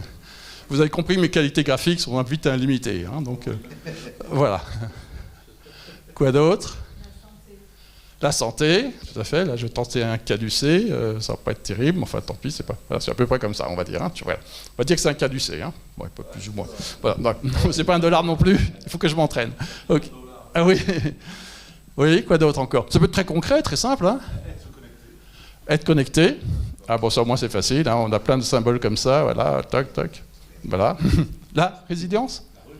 Reliance. Oui, donc. Voilà, d'accord. Reliance, oui. Du lien, d'accord, tout à fait. Ben là aussi, toc. Ouais. Se nourrir, tout à fait. Allez, tiens, ben, je vais faire un gâteau, hein, comme ça au moins. Ou une carotte, tiens, justement, alors. Hop. Voilà, une carotte. Tchouk, tchouk, tchouk. D'accord, voilà, se nourrir. Qu'est-ce que, d'une manière évidente, qu'on n'a pas encore osé dire? La liberté. Aïe. La liberté. Comment ça veut la liberté? Ah oui, la statue. Oh là, ça va être dur à dessiner. Allez, je vous fais une statue de la liberté. Hop. Voilà, comme ça, on va dire comme ça. Voilà, on y est presque. Qu'est-ce qu'on n'a pas dit encore d'évident? Oui, tout à fait, absolument. Hein, donc on va faire une maison. Hein, on a parlé d'amour tout à l'heure, donc une famille aussi. Hein, donc peut-être aussi d'avoir voilà, des enfants. Ça, c'est un bébé, hein, je précise. Vous retournez, vous avez un cheval, un chien, comme vous voudrez. Hein, voilà. Y a quand même l'amour aussi, hein, donc l'amour dans le sens du couple aussi, hein, différemment. Ah, il en manque un quand même. Pardon? L'argent, bah oui, quand même. C'est un autre sujet, hein. Peut-être qu'on pourra faire encore de longs séminaires sur le sujet, notre relation, et peut-être que les Canadiens ont des choses à nous apprendre, on est un peu coincés. Bref, tout ça pour vous dire qu'on commence justement par le rêve. Oui, c'est pas pour rien que j'ai mis des dessins, parce que du coup, quand on dit ces mots, puisqu'on est parti des mots, chacun avait un certain nombre d'images qui est venu, et on voit bien que ces images ont créé d'émotions. Émotion, ça veut dire movare en latin, c'est-à-dire se mouvoir. Dès que je commence à voir ces images, waouh, c'est quand même plutôt sympa la vie, ça donne envie. Hein, ça donne, donc ça passe par le corps. Et le premier truc un peu bizarre que je vais vous proposer, c'est que ces mots et ces images, c'est ça qui sont dans le corps. Ce que nous sommes faits, et ça, William Shakespeare dit bien que le corps est créé du tissu des rêves. C'est bizarre. Donc, premier point que je vous propose, c'est que le corps, c'est du rêve. Et là, on vient de définir la zone du rêve, et en fait, la zone du désir. Je désire quelque chose, et je désire parce que je ne l'ai pas. Et on voit bien que le premier point, c'est de rêver. Et on retombe, bien sûr, sur la phrase tout à l'heure, commençons à rêver ensemble, et du coup, on va faire quelque chose. Une fois qu'on ose dire que c'est ça, et en termes d'argent, on voit bien que le nombre est relativement secondaire, évidemment, j'ai envie d'y aller. Donc le jeu, il a forcément envie d'aller vers ce truc. Et chacun avec le mot qui, pour vous, est le plus important. Il n'y a aucun jugement de valeur dans ce que je suis en train de dire. Donc j'ai envie d'aller par là. Donc, on voit bien que le corps, et là on retombe sur ce qu'on disait tout à l'heure, la sincérité du corps, hein, et là Lacan disait, on pense avec nos pieds. Est-ce que les pieds, il a dit, waouh, finalement lundi matin que j'avais m'amusé et qu'on avait créé des trucs, les maisons de la vie, comme tu veux créer, waouh, c'est excitant quand même ça. Ou au contraire, 8 heures, cours de machin chose. Hein, ah, qu'est-ce que je suis enthousiaste de me lever pour aller au cours de machin chose. Ah, c'est pas un cours de Guy Cloutier. Ah, pas de chance. Vivement demain matin, qu'on puisse y aller à 7h du matin, moi, ça m'amusait. Écoutez le corps. Hein, et donc, comment faire, justement, chaque matin, je me dis, waouh, je vais aller à un cours de Guy Cloutier à 7h. Waouh, ça donne de la pêche. Donc, le jeu, il n'est pas tout seul. Et là, on retombe sur ce qu'on a déjà cité, qu'on connaît bien, c'est la fameuse zone de confort. Je suis dans mon lit, bien peinard, hein, je suis avec des potes, hein, le soir, hein, on est entre nous, hein, on est bien, là, entre nous on se connaît depuis 15 ans, donc on est dans une zone de confort, on est en train de raconter nos trucs qu'on connaît bien, on fait notre show, hein, on est vraiment, on prend un peu de risque, mais bref, on est vraiment dans une zone de confort. Le deuxième point que je vous propose assez original, premier point, c'est que je vous dis que le corps c'est du rêve, c'est un peu bizarre. Deuxième point original que je vous propose, c'est que la zone de confort, c'est pas le bon mot, c'est la zone du savoir. Et là aussi, Guy a parlé de comprendre tout à l'heure, la zone du savoir. Le fait d'appeler vraiment par le bon mot, c'est que ça change totalement les choses. Parce que derrière, ici, dans ce savoir, ben, c'est la connaissance. En un mot, c'est justement le langage. C'est ce qu'on apprend à l'école, c'est tous les mots. Hein, donc on lit du Shakespeare, ben justement, ça nous émeut, hein, ça nous apprend. Hein. Donc c'est les maths, hein, et ainsi de suite. Donc en fait, c'est confortable parce que je sais ce qui va se passer.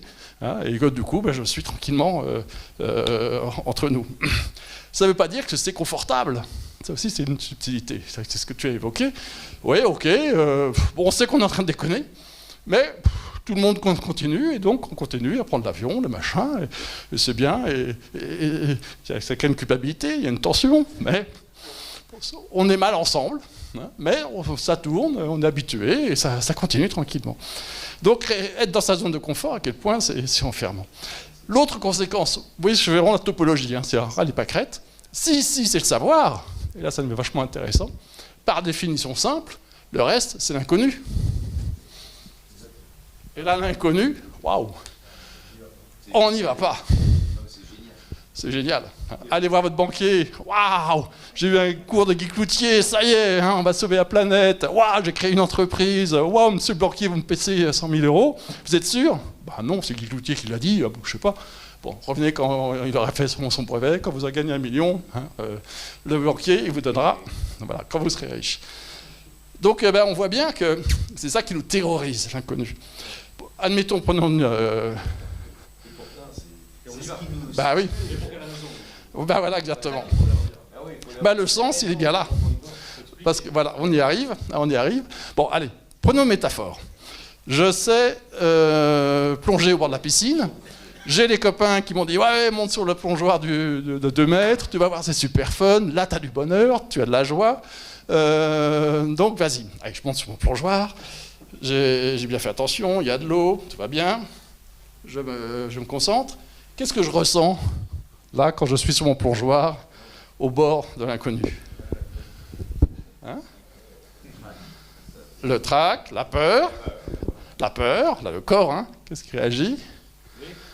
Et quoi d'autre? L'excitation, exactement. On a vu que là, avec le rêve qu'on a eu, le rêve qui s'est écrit dans le corps, qui dit « Waouh, ça me donne vachement envie », donc il y a eu de l'excitation. Et en même temps, et donc c'est pas contradictoire, en même temps, la trouille, hein, bien sûr, la peur, et on voit nos petits facteurs d'ingénieurs, hein, voilà, la peur qui nous dit vite, fous le camp. Hein, c'est comme ça extraordinaire. Hein, c'est ça. Le premier réflexe, c'est de descendre, alors que j'ai fait l'effort, que j'ai vu copain, que j'ai formé, que j'ai payé un coach et compagnie, hop, on a envie de foutre le camp. Hein. Donc tout ça, c'est logique, hein, en fait, c'est même assez évident. Allez, je me concentre, j'ai des super coachs, je me souviens ce que m'a dit Guy Cloutier et Stéphane. J'y vais, je ferme les yeux, j'y vais grosso modo comme je peux. Et quand je sors là de la piscine, qu'est-ce que je ressens à ce moment-là? De la fierté, un enrichissement. Je peux peut-être fait un plat, je me suis peut-être fait un peu mal, je me suis peut-être mouillé, exactement. Je me suis mouillé, absolument, dans tous les sens du terme. J'ai peut-être un peu mouillé ma chemise, si je puis dire. Oui. Corporellement, tout un tas de stimuli dans le cerveau et dans le corps, et on est une sorte d'exaltation. Quand on passe sur des postes physiques, on en sort très exalté, on s'est comme auto-drogué. Tout à fait. Hein. L'adrénaline, tout à fait. Quoi d'autre encore, quand j'ai réussi quelque chose comme ça? En plus de la fierté, oui, tout à fait, on peut plus que ça. Après, il y a un sentiment de sérénité. Après, on a envie d'y recommencer, parce que le premier, on a fait un gros splash. C'était pas franchement un saut de l'ange, hein, c'était pas terrible. Hein. Donc on a envie de recommencer, de faire mieux, de monter au plongeoir.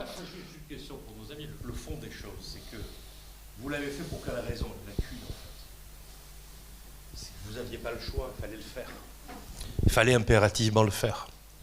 Et la terra incognita, qui est un concept géographique mais aussi politique de très haut niveau, la terra incognita, fait qu'effectivement nos sociétés trouvent la ressource du dépassement alors qu'elles ont peur, alors qu'on va dans l'inconnu absolu actuellement. On ne sait pas du tout où le monde va, mais quelque part c'est sympa. Et vous savez pourquoi on va quand même y aller? Parce qu'on ne peut pas faire autrement, parce que c'est une obligation. Et s'il a plongé tout à l'heure, c'est parce que tout le monde le regardait comme ça, tu vas pas le faire, tu vas pas le faire. Ben si, je vais le faire. Donc il a été obligé de le faire. Et tout dépassement vient d'une obligation. Et on sort de sa zone de confort, non pas par bonheur, mais par nécessité. Juste un instant, j'ai côtoyé beaucoup d'inventeurs qui disaient c'est impossible. M. Cloutier, c'est impossible de le faire. J'ai dit, donne-moi le dictionnaire Larousse. Il m'a donné le dictionnaire Larousse à la page impossible. Clac, clac, clac, je l'ai déchiré, je l'ai jeté dans les poubelles. J'ai dit, maintenant, tout est possible. Voilà. Tout est possible. C'est plus écrit. Voilà. C'est plus écrit. La dictionnaire Larousse. C'est fait. Exactement, bon, on est vraiment au cœur du sujet. En un mot, hein, pour ça là aussi, c'est la notion de confiance, la notion d'aller plus loin, la notion de reconnaissance. Là, ce qu'on ressent, c'est ce que vous avez aussi évoqué tout à l'heure, la joie. Hein, ces joies, parce qu'il y a plusieurs types de joie, je vais un petit peu vite. En un mot, le bonheur, hein, voire même ce que je vous propose, et bien sûr, je vous invite à ne pas être d'accord, être vivant. Être vivant, c'est là. Là, on se dit, quand on est dans ma zone de confort, que je vais au boulot tous les matins, que je suis bien payé, que le client est content, que le banquier est content, et que je fais ça depuis 5 ans, qu'est-ce que je ressens? L'ennui. C'est quand même mal foutu. Tout va bien, je m'emmerde. Ben oui, parce que la vie, le sens, voilà, le sens, c'est ailleurs. Hein. C'est bien sûr, tout ça. Hein, il faut tout ça. En plus, on devient contagieux. On devient contagieux aussi. Tout à fait. Quand tu passes à l'acte, tu deviens contagieux. Je vais encore prendre 2 minutes, et tu as tout à fait raison. Je simplifie, en effet, ce petit schéma, on peut... Là, on reconnaît Spinoza qui parle, hein, donc nous sommes bien d'accord. Je vais un peu vite. Donc, au passage, on voit que ce qui était inconnu devient connu. Ça s'appelle les cercles de Pascal, pour vous dire que c'est quand même pas nouveau. Et quand tu parles de terra incognita, ben on est vraiment dans le pur XVIIe siècle. Donc, par définition, ce qu'on vient en train de faire, c'est l'inconnu est passé au connu. Par définition, hein, c'est pas très compliqué. Là, je voudrais quand même terminer, prendre 2 minutes. C'est pourquoi cette zone noire? Parce qu'en fait, il y a une 3e zone, c'est celle-là qui est la plus intéressante. Et ça devient vraiment le cœur de ce petit système. C'est du Lacan, hein, tout ce que je suis en train de vous raconter, hein, et du Freud. C'est qu'il y a une 3e zone. Et cette 3e zone, c'est une zone où il n'y a pas d'image, c'est inimaginable. Et il n'y a pas de mot pour le dire, c'est indicible. Quelque chose qui est inimaginable et qui est indicible, par définition, c'est impossible. Si je vous dis, je monte sur le toit de cette maison, je saute sans parachute, ben je vais m'écraser dans la cour, c'est évident, c'est impossible que je ne puisse pas continuer. Si je reprends l'exemple tout à l'heure, on aurait dit encore 2 ans, ben je vais arrêter la planète entière, hein, et tout le monde va rester chez soi, on va arrêter toutes les usines, et les canards vont marcher sur la place de la Concorde.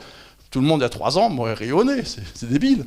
Hein. Donc on voit bien que tout ce qui a été créé, ben, entre autres sur l'informatique, tout ça, on n'a rien prévu. Hein, TikTok et compagnie, il n'y a rien de tout ça, dans aucun livre de science-fiction. Jules Verne n'a rien imaginé de tout ça. Hein, donc il y a bien une zone. En un mot, cette zone-là, elle a un nom. C'est ça le réel. Le réel, c'est qu'il y a des trucs là-dedans. En mathématiques, on appelle ça des inconnus. Ça tombe bien. Donc il y a plein de trucs là-dedans. Donc la seule chose qu'on sait, c'est qu'on ne sait pas ce que c'est. Et c'est ça que en science, en technique, on cherche les innovations. Trouvez-moi quelque chose dont j'ai aucune idée de ce que c'est, qui va permettre et d'avoir le bonheur et de réaliser ce dont on a envie. Et là, ça devient excitant. Exactement. C'est trouver quelque chose dont j'ai aucune idée de ce que c'est. On y va parce qu'il y a un rêve, parce qu'il y a la nécessité. La seule chose que je sais, c'est que je vais trouver pas ce que je cherche. Parce que sinon, si je savais ce que je cherchais, je l'aurais déjà. Hein, toi qui es un inventeur, tu n'as jamais imaginé que l'invention, celle de Fukushima, tu n'as jamais imaginé que l'algue, au fin fond de Kerguelen, c'est là, hein, allait permettre de transformer l'eau. C'est complètement délirant ton histoire. Ben voilà.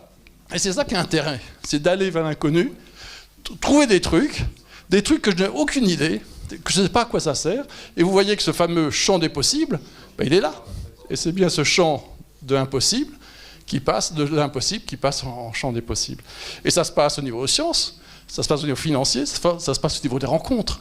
Comment soudainement, il y a un fit, il se passe quelque chose qui fait qu'avec cette personne, on a envie de faire un petit bout de chemin ensemble. Pourtant, c'est pas la bonne tête, pas la même formation, pas le même truc. Puis inversement, là, il n'y a pas le fit. Pourtant, intellectuellement, tout ce qu'il faut. Il faut mieux laisser tomber, parce que ça va mal se passer. Voilà quelques repères, un peu rapides, bien sûr. Je vous invite surtout à ne pas être d'accord et d'aller plus loin. Merci.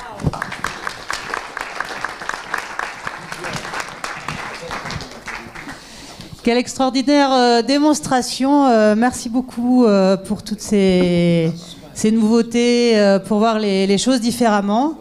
Donc vous avez entendu successivement Guy, Stéphane, Marc, 3 hommes érudits avec beaucoup de talent, mais qui malheureusement, tout comme moi, commencent à avoir un certain âge. Et peut-être que sur le sujet, la jeunesse a des choses à dire. Qui aimerait prendre la parole pour continuer un petit peu? Nous allons échanger un peu ensemble. Merci beaucoup. Je vais essayer de rester pertinent après tout ce qui a été dit. J'avoue que je me sens un peu tout petit après tout ce contenu et tout ce qui a été dit. Je trouve ça assez rassurant. Enfin, au final, je trouve ça assez rassurant ce qui a été dit. Moi, j'essaye modestement de me porter un peu porte-parole des étudiants de l'IAE et de ce que je peux ressentir par rapport à ce genre de sujet. Et c'est vrai que ces notions de crise, comme vous l'avez dit, on en vit beaucoup, on en parle beaucoup, et en fait, tout devient crise, tout est crise en fait autour de nous et dans ce qu'on voit dans les médias.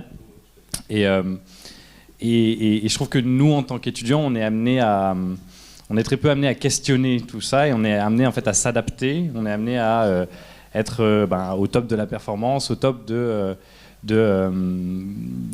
tout ça. Là, on parle de l'IAE, on est dans une école de commerce où on a un peu la voie royale vers le monde de l'entreprise, les grands postes, etc.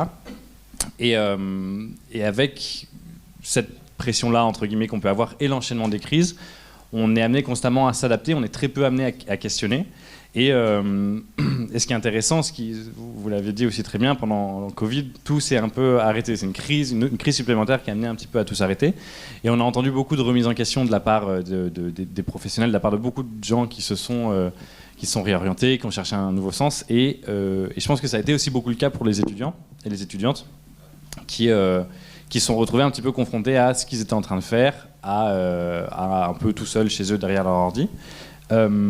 Et ça, je pense que ça vient re-questionner, et ça nous a permis en fait de nous questionner sur tout ce qui se passait, sur tout ce sens. Et moi, ce que je ressens beaucoup de la part des étudiants et étudiantes de l'IAE, c'est cette recherche de sens. Là, pour une petite anecdote, je parlais avec une étudiante la dernière fois qui est en marketing, qui a commencé du marketing un petit peu parce que c'était ce qu'il y avait à faire et parce qu'elle voulait pas se fermer de porte, donc elle allait là-dedans. Et elle a fait des stages dans le luxe, dans des grandes marques.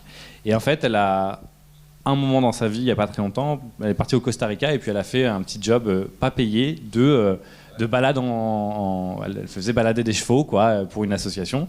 Et elle me disait, en fait, j'ai trouvé beaucoup plus de sens dans cette activité-là qui ne me rapportait pas d'argent et qui était complètement en dehors de tout schéma économique que ce que j'ai pu faire dans mes stages en marketing, dans des grosses boîtes, etc. Parce que ça avait beaucoup plus de sens. Donc je trouve ça assez intéressant et je trouve ça assez réconfortant d'entendre un petit peu ce que vous dites ici. Voilà. C'était pour donner un petit perçu de ce qui peut se passer au niveau des étudiants. Donc merci beaucoup pour ces interventions. Deux points, c'est que d'abord, les études ne peuvent plus ne pas questionner la conscience. Les grandes universités, les grandes écoles, aujourd'hui, tout passe par l'éthique. Avant, c'était cerise sur le gâteau. On appelait ça la culture générale à une certaine époque. Terminé. C'est-à-dire qu'aujourd'hui, la philosophie a sa place, y compris dans les sciences dures, et surtout d'ailleurs dans les sciences dures, puisque d'ailleurs les sciences dures ont permis, tu l'as dit tout à l'heure un peu Marc, l'évolution fondamentale des systèmes de pensée. Donc tout est lié. Moi, j'ai toujours été contre la classification des sciences, mais c'est une obligation matérielle, sociale, morale, etc. Il y a une deuxième chose dans ce que tu dis qui me semble très important, j'en ai pas parlé. C'est le fait que malgré l'excellence des études qu'on fait, on a peur du déclassement. C'est un vrai problème. Sitôt diplômé, sitôt déclassé. On va toujours en trouver un autre ou d'autres qui auront été meilleurs, plus performants, qui vont être la référence. Et on se retrouve sous une pression sociale qui est absolument épouvantable, qui peut amener à la névrose, hein, d'ailleurs. Hein. Tu parles de la France. Oui, enfin, je parle un peu de ce que je vois. Ailleurs, il y a des bons exemples aussi, certains pays. Et donc cette question du déclassement des études, mais aussi du déclassement social tout court, toute crise, entre guillemets, porte le problème du déclassement et à un moment de ma perception que je me perçois comme un individu en déclin. Je ne suis plus assez productif, je ne suis plus assez informé, je ne suis plus assez évolutif, je ne suis plus assez jeune, je ne suis plus assez je ne suis plus assez branché, je n'ai plus assez de cheveux, etc. etc. Et cette peur vient du fait que nous avons des modèles.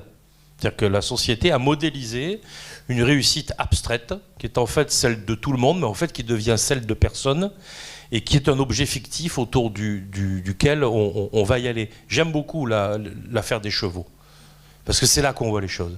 C'est là qu'on renoue avec le monde et la réalité.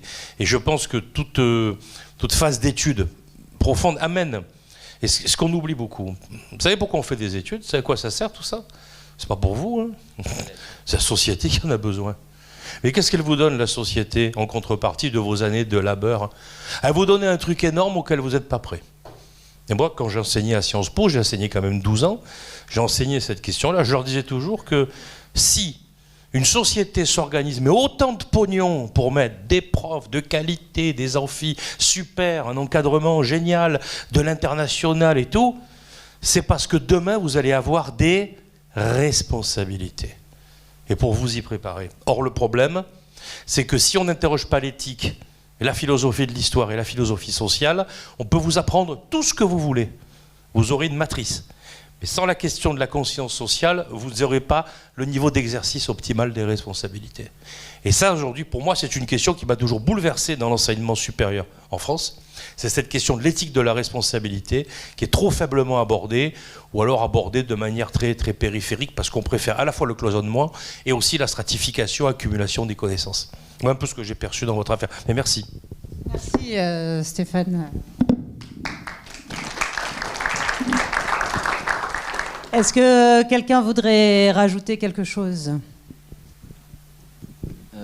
Jean Riondel, je suis président fondateur de Mini Green Power, entreprise à mission.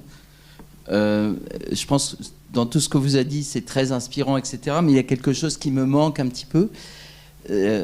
On a une vie. Moi, j'ai pollué lourdement pendant 20 ans. J'étais ravi et content dans ma bulle de pollution, etc.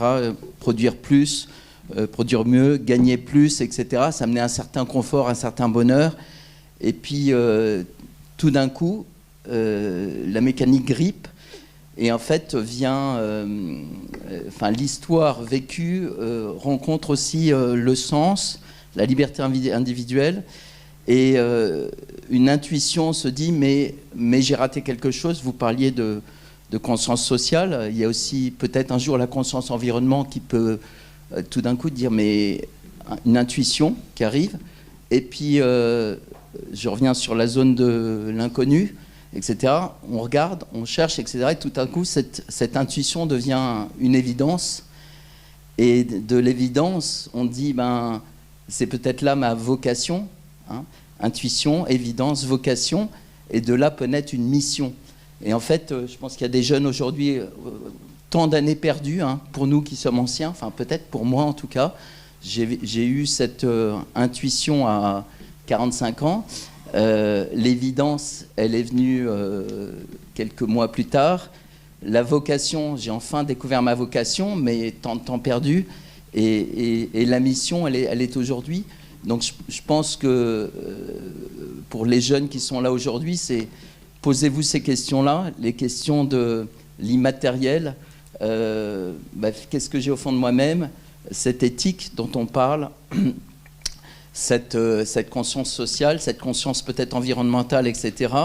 Et ces intuitions-là, creusez-les pour trouver votre évidence, votre vocation et votre mission.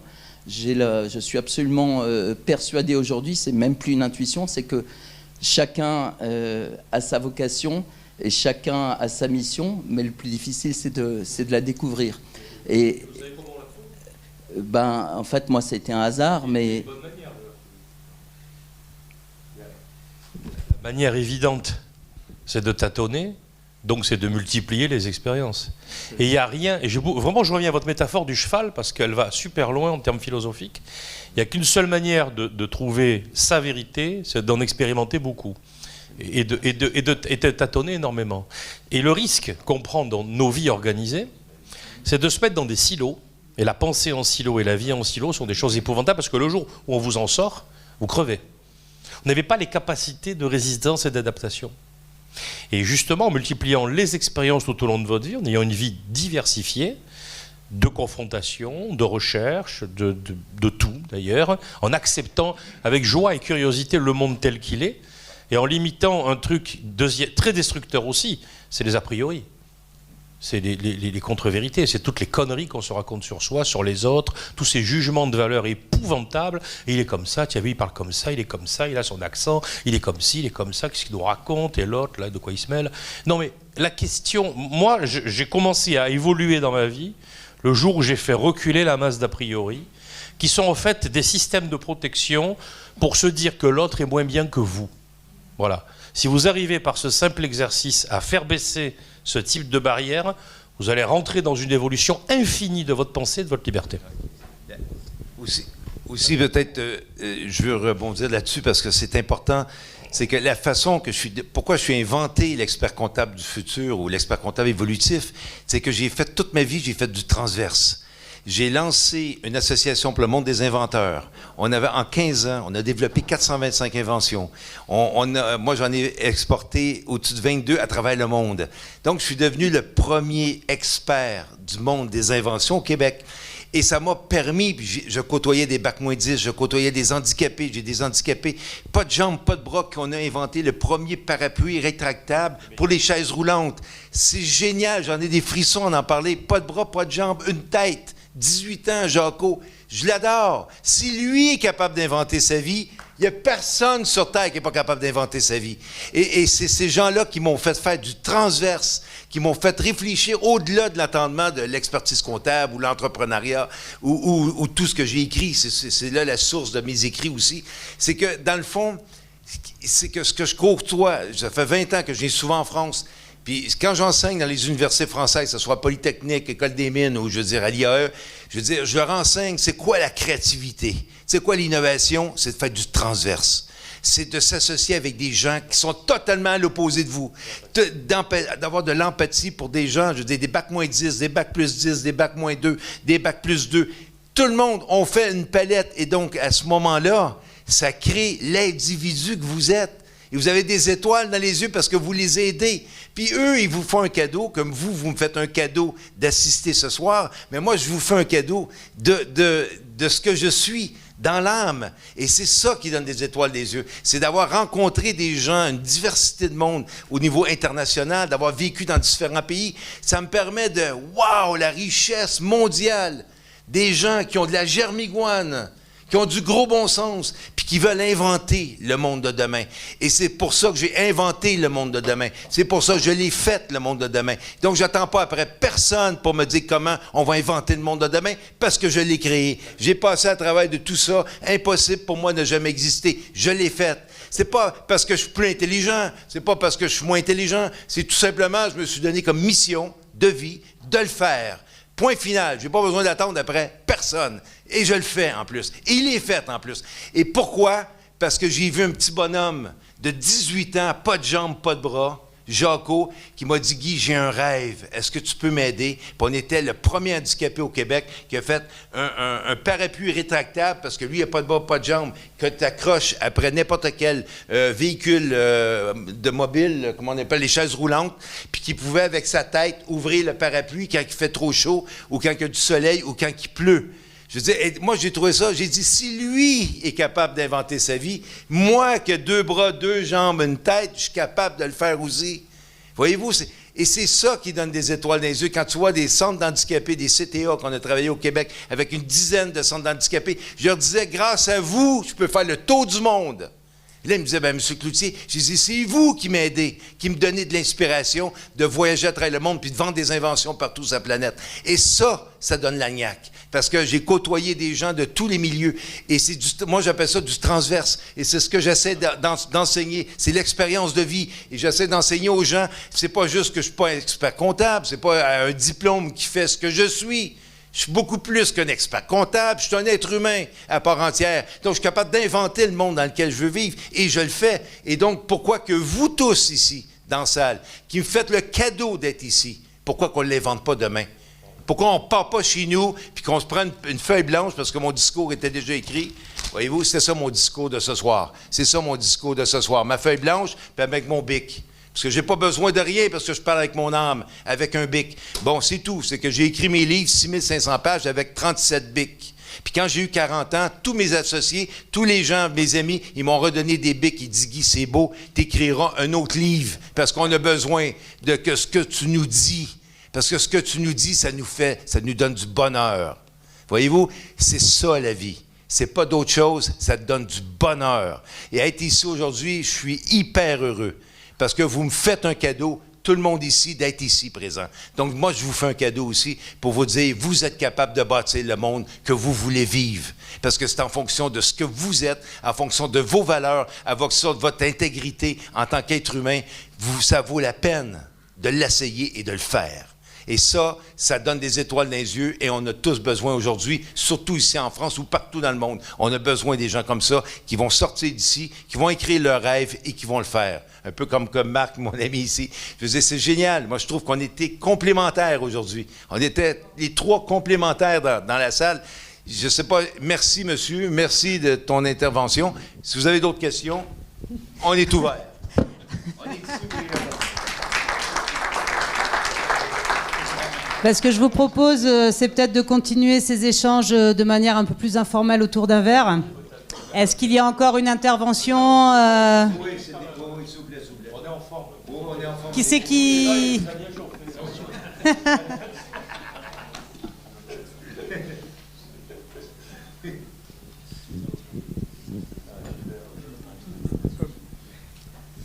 Merci.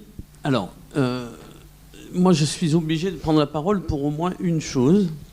D'abord, j'ai eu un parcours très diversifié. J'ai enseigné aussi en université, dans le cabinet de conseil. Comme a dit Guy ou comme a dit Stéphane ou Marc, la notion de transversalité m'est connue. Et du coup, tout ce qui a été dit, et bon, évidemment, je ne peux pas être pas d'accord. Je suis tout à fait d'accord. Par contre, il y a quelque chose qui me chagrine quand même un petit peu. C'est cette notion de vitesse qui existe aujourd'hui. Et cette notion de vitesse, elle pose quelques soucis d'ordre international. Ça ne vous aura pas échappé. Alors, si ça ne vous a pas échappé, je voudrais juste vous préciser un point qui n'est pas du tout mis en avant par les médias, ou très peu en tout cas.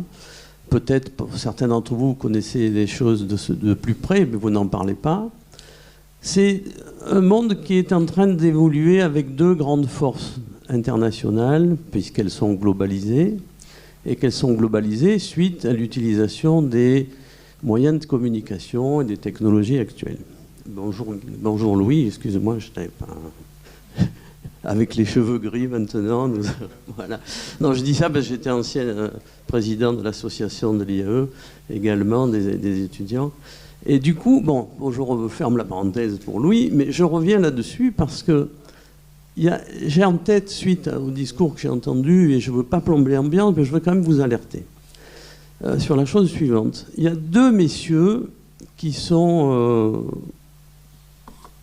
dans ma pensée en tout cas, Stéphane Hessel et Edgar Morin. Pourquoi ? Tout simplement parce que, pour ceux qui le savent, je vais le répéter, le premier a dit « indignez-vous », le deuxième a dit « réveillez-vous » avec un bouquin. Chacun d'eux a fait un livre particulier là-dessus. Il y en a un qui est décédé, certes. L'autre, malheureusement, il vient de passer les 100 ans. Je pense qu'il ne va pas rester trop longtemps avec nous. Mais son dernier message... Oui, non, mais tout à fait. Oui, il a encore la pêche. Oui, je sais, j'ai travaillé avec lui il y a de nombreuses années à Poitiers et autres. Bon, on ne va pas refaire l'histoire, mais l'idée générale, c'est que cette vitesse et ce confort dont on a parlé posent quand même beaucoup de problèmes. Le problème, et je ne veux pas être trop long, mais non plus pas trop plomber l'ambiance, parce que justement, c'est vous qui faites votre futur. Et du coup, ce futur pourrait être sombre, mais il pourrait être radieux. Du coup, c'est à nous de le décider. Donc, il est bien possible qu'il faille s'indigner par rapport à des tas de choses qui se produisent, et il est tout à fait possible que l'on se réveille. Parce qu'on est un peu endormi sur ce type de réflexion-là et de mobilisation. Alors, je veux juste donner 2-3 exemples là-dessus. Je vous dis, non pas pour être long, mais vous allez comprendre pourquoi. L'influence de la monnaie. L'influence que vient d'avoir M. Poutine, en tout cas la Russie au sens large, avec Poutine qui est évidemment facialement le principal acteur pour ce que l'on en voit, mais il a décidé d'envahir l'Ukraine qu'à partir du moment où il avait les hypermissiles qui ont été faits un peu concomitamment, comme par hasard, par ceux de la Chine, et qui sont des soviétiques, bien sûr, mais qui sont également de même nature en Chine. Et ce n'est qu'à partir du moment où il a reçu la certitude qu'il avait ces hypermissiles hypersoniques qui peuvent larguer 12 têtes nucléaires d'un coup, qu'il ne va pas les utiliser, bien entendu, j'espère en tout cas. Mais on ne sait pas. Voilà, on ne sait pas. L'idée générale est la suivante. Je vous explique pourquoi je vous dis ça. Je vous dis ça parce que je fais un lien avec la monnaie et avec l'international. Ce que nous n'avons pas abordé là trop, parce que, bon, voilà. Mais je pense qu'il est nécessaire de... Enfin, il serait... je me sentirais mal de ne pas vous le dire. Voilà. C'est plutôt comme ça que je le vois. Et l'idée générale est la suivante. Monsieur Poutine vient de modifier d'un seul coup 800 ans, je dis à peu près 800 ans, mais ça peut être 750, 800 ans de dématérialisation de la monnaie. Pourquoi ? Tout simplement, la chose est simple. Lorsqu'on a eu, je vous résume, le troc, la monnaie, la valeur de référence, etc., pour pouvoir s'attribuer effectivement des échanges, à la fin du Moyen-Âge, tout à la fin du Moyen-Âge, il y a eu les lettres de change qui ont été mises en œuvre par les banquiers italiens. Les lettres de change ont permis justement d'avoir des comptoirs où on pouvait échanger ces lettres de change. Et donc du coup, ça a commencé la dématérialisation de la monnaie. Ensuite, si je vous parle de dématérialisation de monnaie, vous allez comprendre que nous avons deux mondes également qui s'affrontent là-dessus. C'est le premier qui est celui de la monnaie étatique, battre monnaie, et le deuxième qui est de la monnaie libre. Alors, il y a des monnaies libres, il y a des monnaies locales qui n'ont pas la même saveur que les monnaies internationales de type cryptoactif ou crypto-monnaie. Et là-dessus, on a beaucoup de choses à réfléchir. Et malheureusement, ça va très très vite et très très peu de gens sont compétents dans le domaine. Alors je dis ça parce que je l'ai un petit peu étudié et que j'ai un peu l'habitude d'être un peu en avance, comme souvent. Mais c'est pas pour ça que ça me fait plaisir d'être en avance. C'est simplement le fait que 800 ans après, pourquoi il a modifié les choses ? Je vous le redis très vite. Il a modifié en disant, puisque vous ne voulez pas mon énergie, vous avez les systèmes, les systèmes SWIFT. Vous savez, il a envahi un peu l'Ukraine, un petit peu quand même. Et puis le système SWIFT s'est fermé. SWIFT, c'est les échanges internationaux de télécommunications, de transferts financiers. Et SWIFT n'est pas une banque, hein, c'est juste des messages que l'on envoie pour transférer des fonds. Et ce sont les banques, c'est-à-dire les comptoirs de lettres de change, hein, qui sont les héritiers, et qui sont en train de modifier. Et pourquoi il fait ça ? Parce qu'en fait, il savait déjà, ça fait depuis 2014 qu'il y pense à l'Ukraine. Et donc il n'a commencé à faire les choses que parce qu'il avait la suprématie guerrière, en termes de puissance militaire. Du coup, ce qui se passe, c'est qu'il a pénétré donc en Ukraine. Il savait déjà que SWIFT et les oligarques russes allaient avoir quelques soucis, ce qui est bien normal. Par contre, il a dit, on va maintenant acheter en roubles et on va indexer le rouble sur l'or. Et c'est là que ça a tout changé. Ça a beaucoup changé de choses, y compris sur le fait qu'il n'a plus joué sur la dématérialisation. Mais du coup, beaucoup de gens qui ont des dettes vis-à-vis de pays occidentaux, puisque le SWIFT c'est occidental, hein, c'est les États-Unis, c'est l'Europe principalement, les Japonais, même ceux qui ont des dettes en France, etc., vont dire mais on a intérêt à se débarrasser parce que ça a fait modifier. Vous avez peut-être vu que le rouble est revenu à la même parité qu'il avait avant. Il a baissé, puis il est revenu. Pour quelle raison? Tout simplement parce que les gens, justement, se débarrassent de cette partie-là par rapport au fait que j'achète l'énergie et du coup, je vous la payez moins cher. Parce que vous la payez moins cher parce qu'elle est indexée sur l'heure et sur le rouble pour remonter. Enfin, c'est un petit peu technique, mais c'est ça qui est très important. Ce qui se passe, c'est que ça veut dire qu'en face, aux États-Unis, hyperinflation, des gens dans la rue parce qu'ils n'ont plus de quoi bouffer, ou bientôt, hein, ça arrive demain, ça va revenir probablement vers l'Europe par la suite. Donc ça veut dire que ce que je veux vous dire, c'est indignez-vous, intéressez-vous, je ne veux pas trop être long, mais justement, ce problème qui se pose de vitesse des technologies de transfert financier pose un vrai problème. Et ce qui se passe aujourd'hui, c'est qu'il y a beaucoup de gens qui reviennent à des choses simples sur la Terre et se planquent pour faire du survivalisme. C'est peut-être idiot ce que je vous dis, mais je ne pense pas que ce soit idiot, effectivement, sinon je ne vous le dirais pas. Mais quand je dis indignez-vous, réveillez-vous, c'est informez-vous au plus tôt sur ce type de problématique. Il y a deux mondes qui s'affrontent, le transhumanisme et l'humanisme. Voilà, c'est très simple. Il y a deux grandes figures et ce monde est en train de mourir, celui que nous connaissons aujourd'hui, pour donner vie à quelque chose d'autre. Voilà. Juste pour te... Voilà. C'est intéressant. Pas être trop long là-dessus. Non, mais c'est compliqué en plus comme affaire. Mais un seul point pour rebondir, c'est que nous sommes une génération qui n'a pas vécu une crise monétaire majeure. C'est vrai. Il y a deux manières de rendre un peuple entier malheureux et de le faire mourir. Hein. La guerre. Ça, je veux dire, c'est facile. Mais une autre manière qui est beaucoup plus vicieuse, c'est la valeur du pognon. Parce qu'un matin, quand vous vous réveillez et que dans la nuit, ça a dévalué de 99,99%, ça finit à l'inflation allemande, l'inflation en Argentine, et vous faites tout péter. C'est-à-dire que du jour au lendemain, il y a les Grecs, du jour au lendemain, ils ont... Le Liban, bien sûr, tu as raison Samir, bien sûr. Et le Liban, c'est-à-dire que je ne souhaite... Une guerre, quelque part, elle est salement et dégueulassement objective. Vous la voyez péter à votre gueule sous vos yeux. Mais une érosion monétaire par l'inflation, elle détruit votre retraite, même pas votre pouvoir d'achat, votre capacité à l'acheter du pain. Regardez ce qui se passe actuellement avec le blé en Égypte, enfin des pays voisins, nos pays riverains. Et un choc monétaire aujourd'hui. Et si l'euro a été inventé, quoique toutes les bêtises qui sont racontées sur l'euro, c'est pour une seule chose, c'est créer un panier de référence qui fasse que vous n'aurez plus de crise monétaire majeure tant qu'il y aura la zone euro. Parce que tous ceux qui disent sortir le franc de l'euro, refaire rentrer le truc, on a considéré que la valeur du franc aujourd'hui sans l'euro, elle aurait baissé de 70%. Et votre pouvoir d'achat aurait donc baissé de 70%. Donc attention, il a raison d'insister sur les questions monétaires. Elles sont compliquées, personne ne comprend rien, tout le monde s'en fout, c'est épouvantablement rébarbatif. Mais Talaïm a dit cette phrase, quand on cesse de compter, c'est la peine des hommes que l'on oublie. Moi j'aime beaucoup cette phrase. Et les chocs monétaires sont des trucs...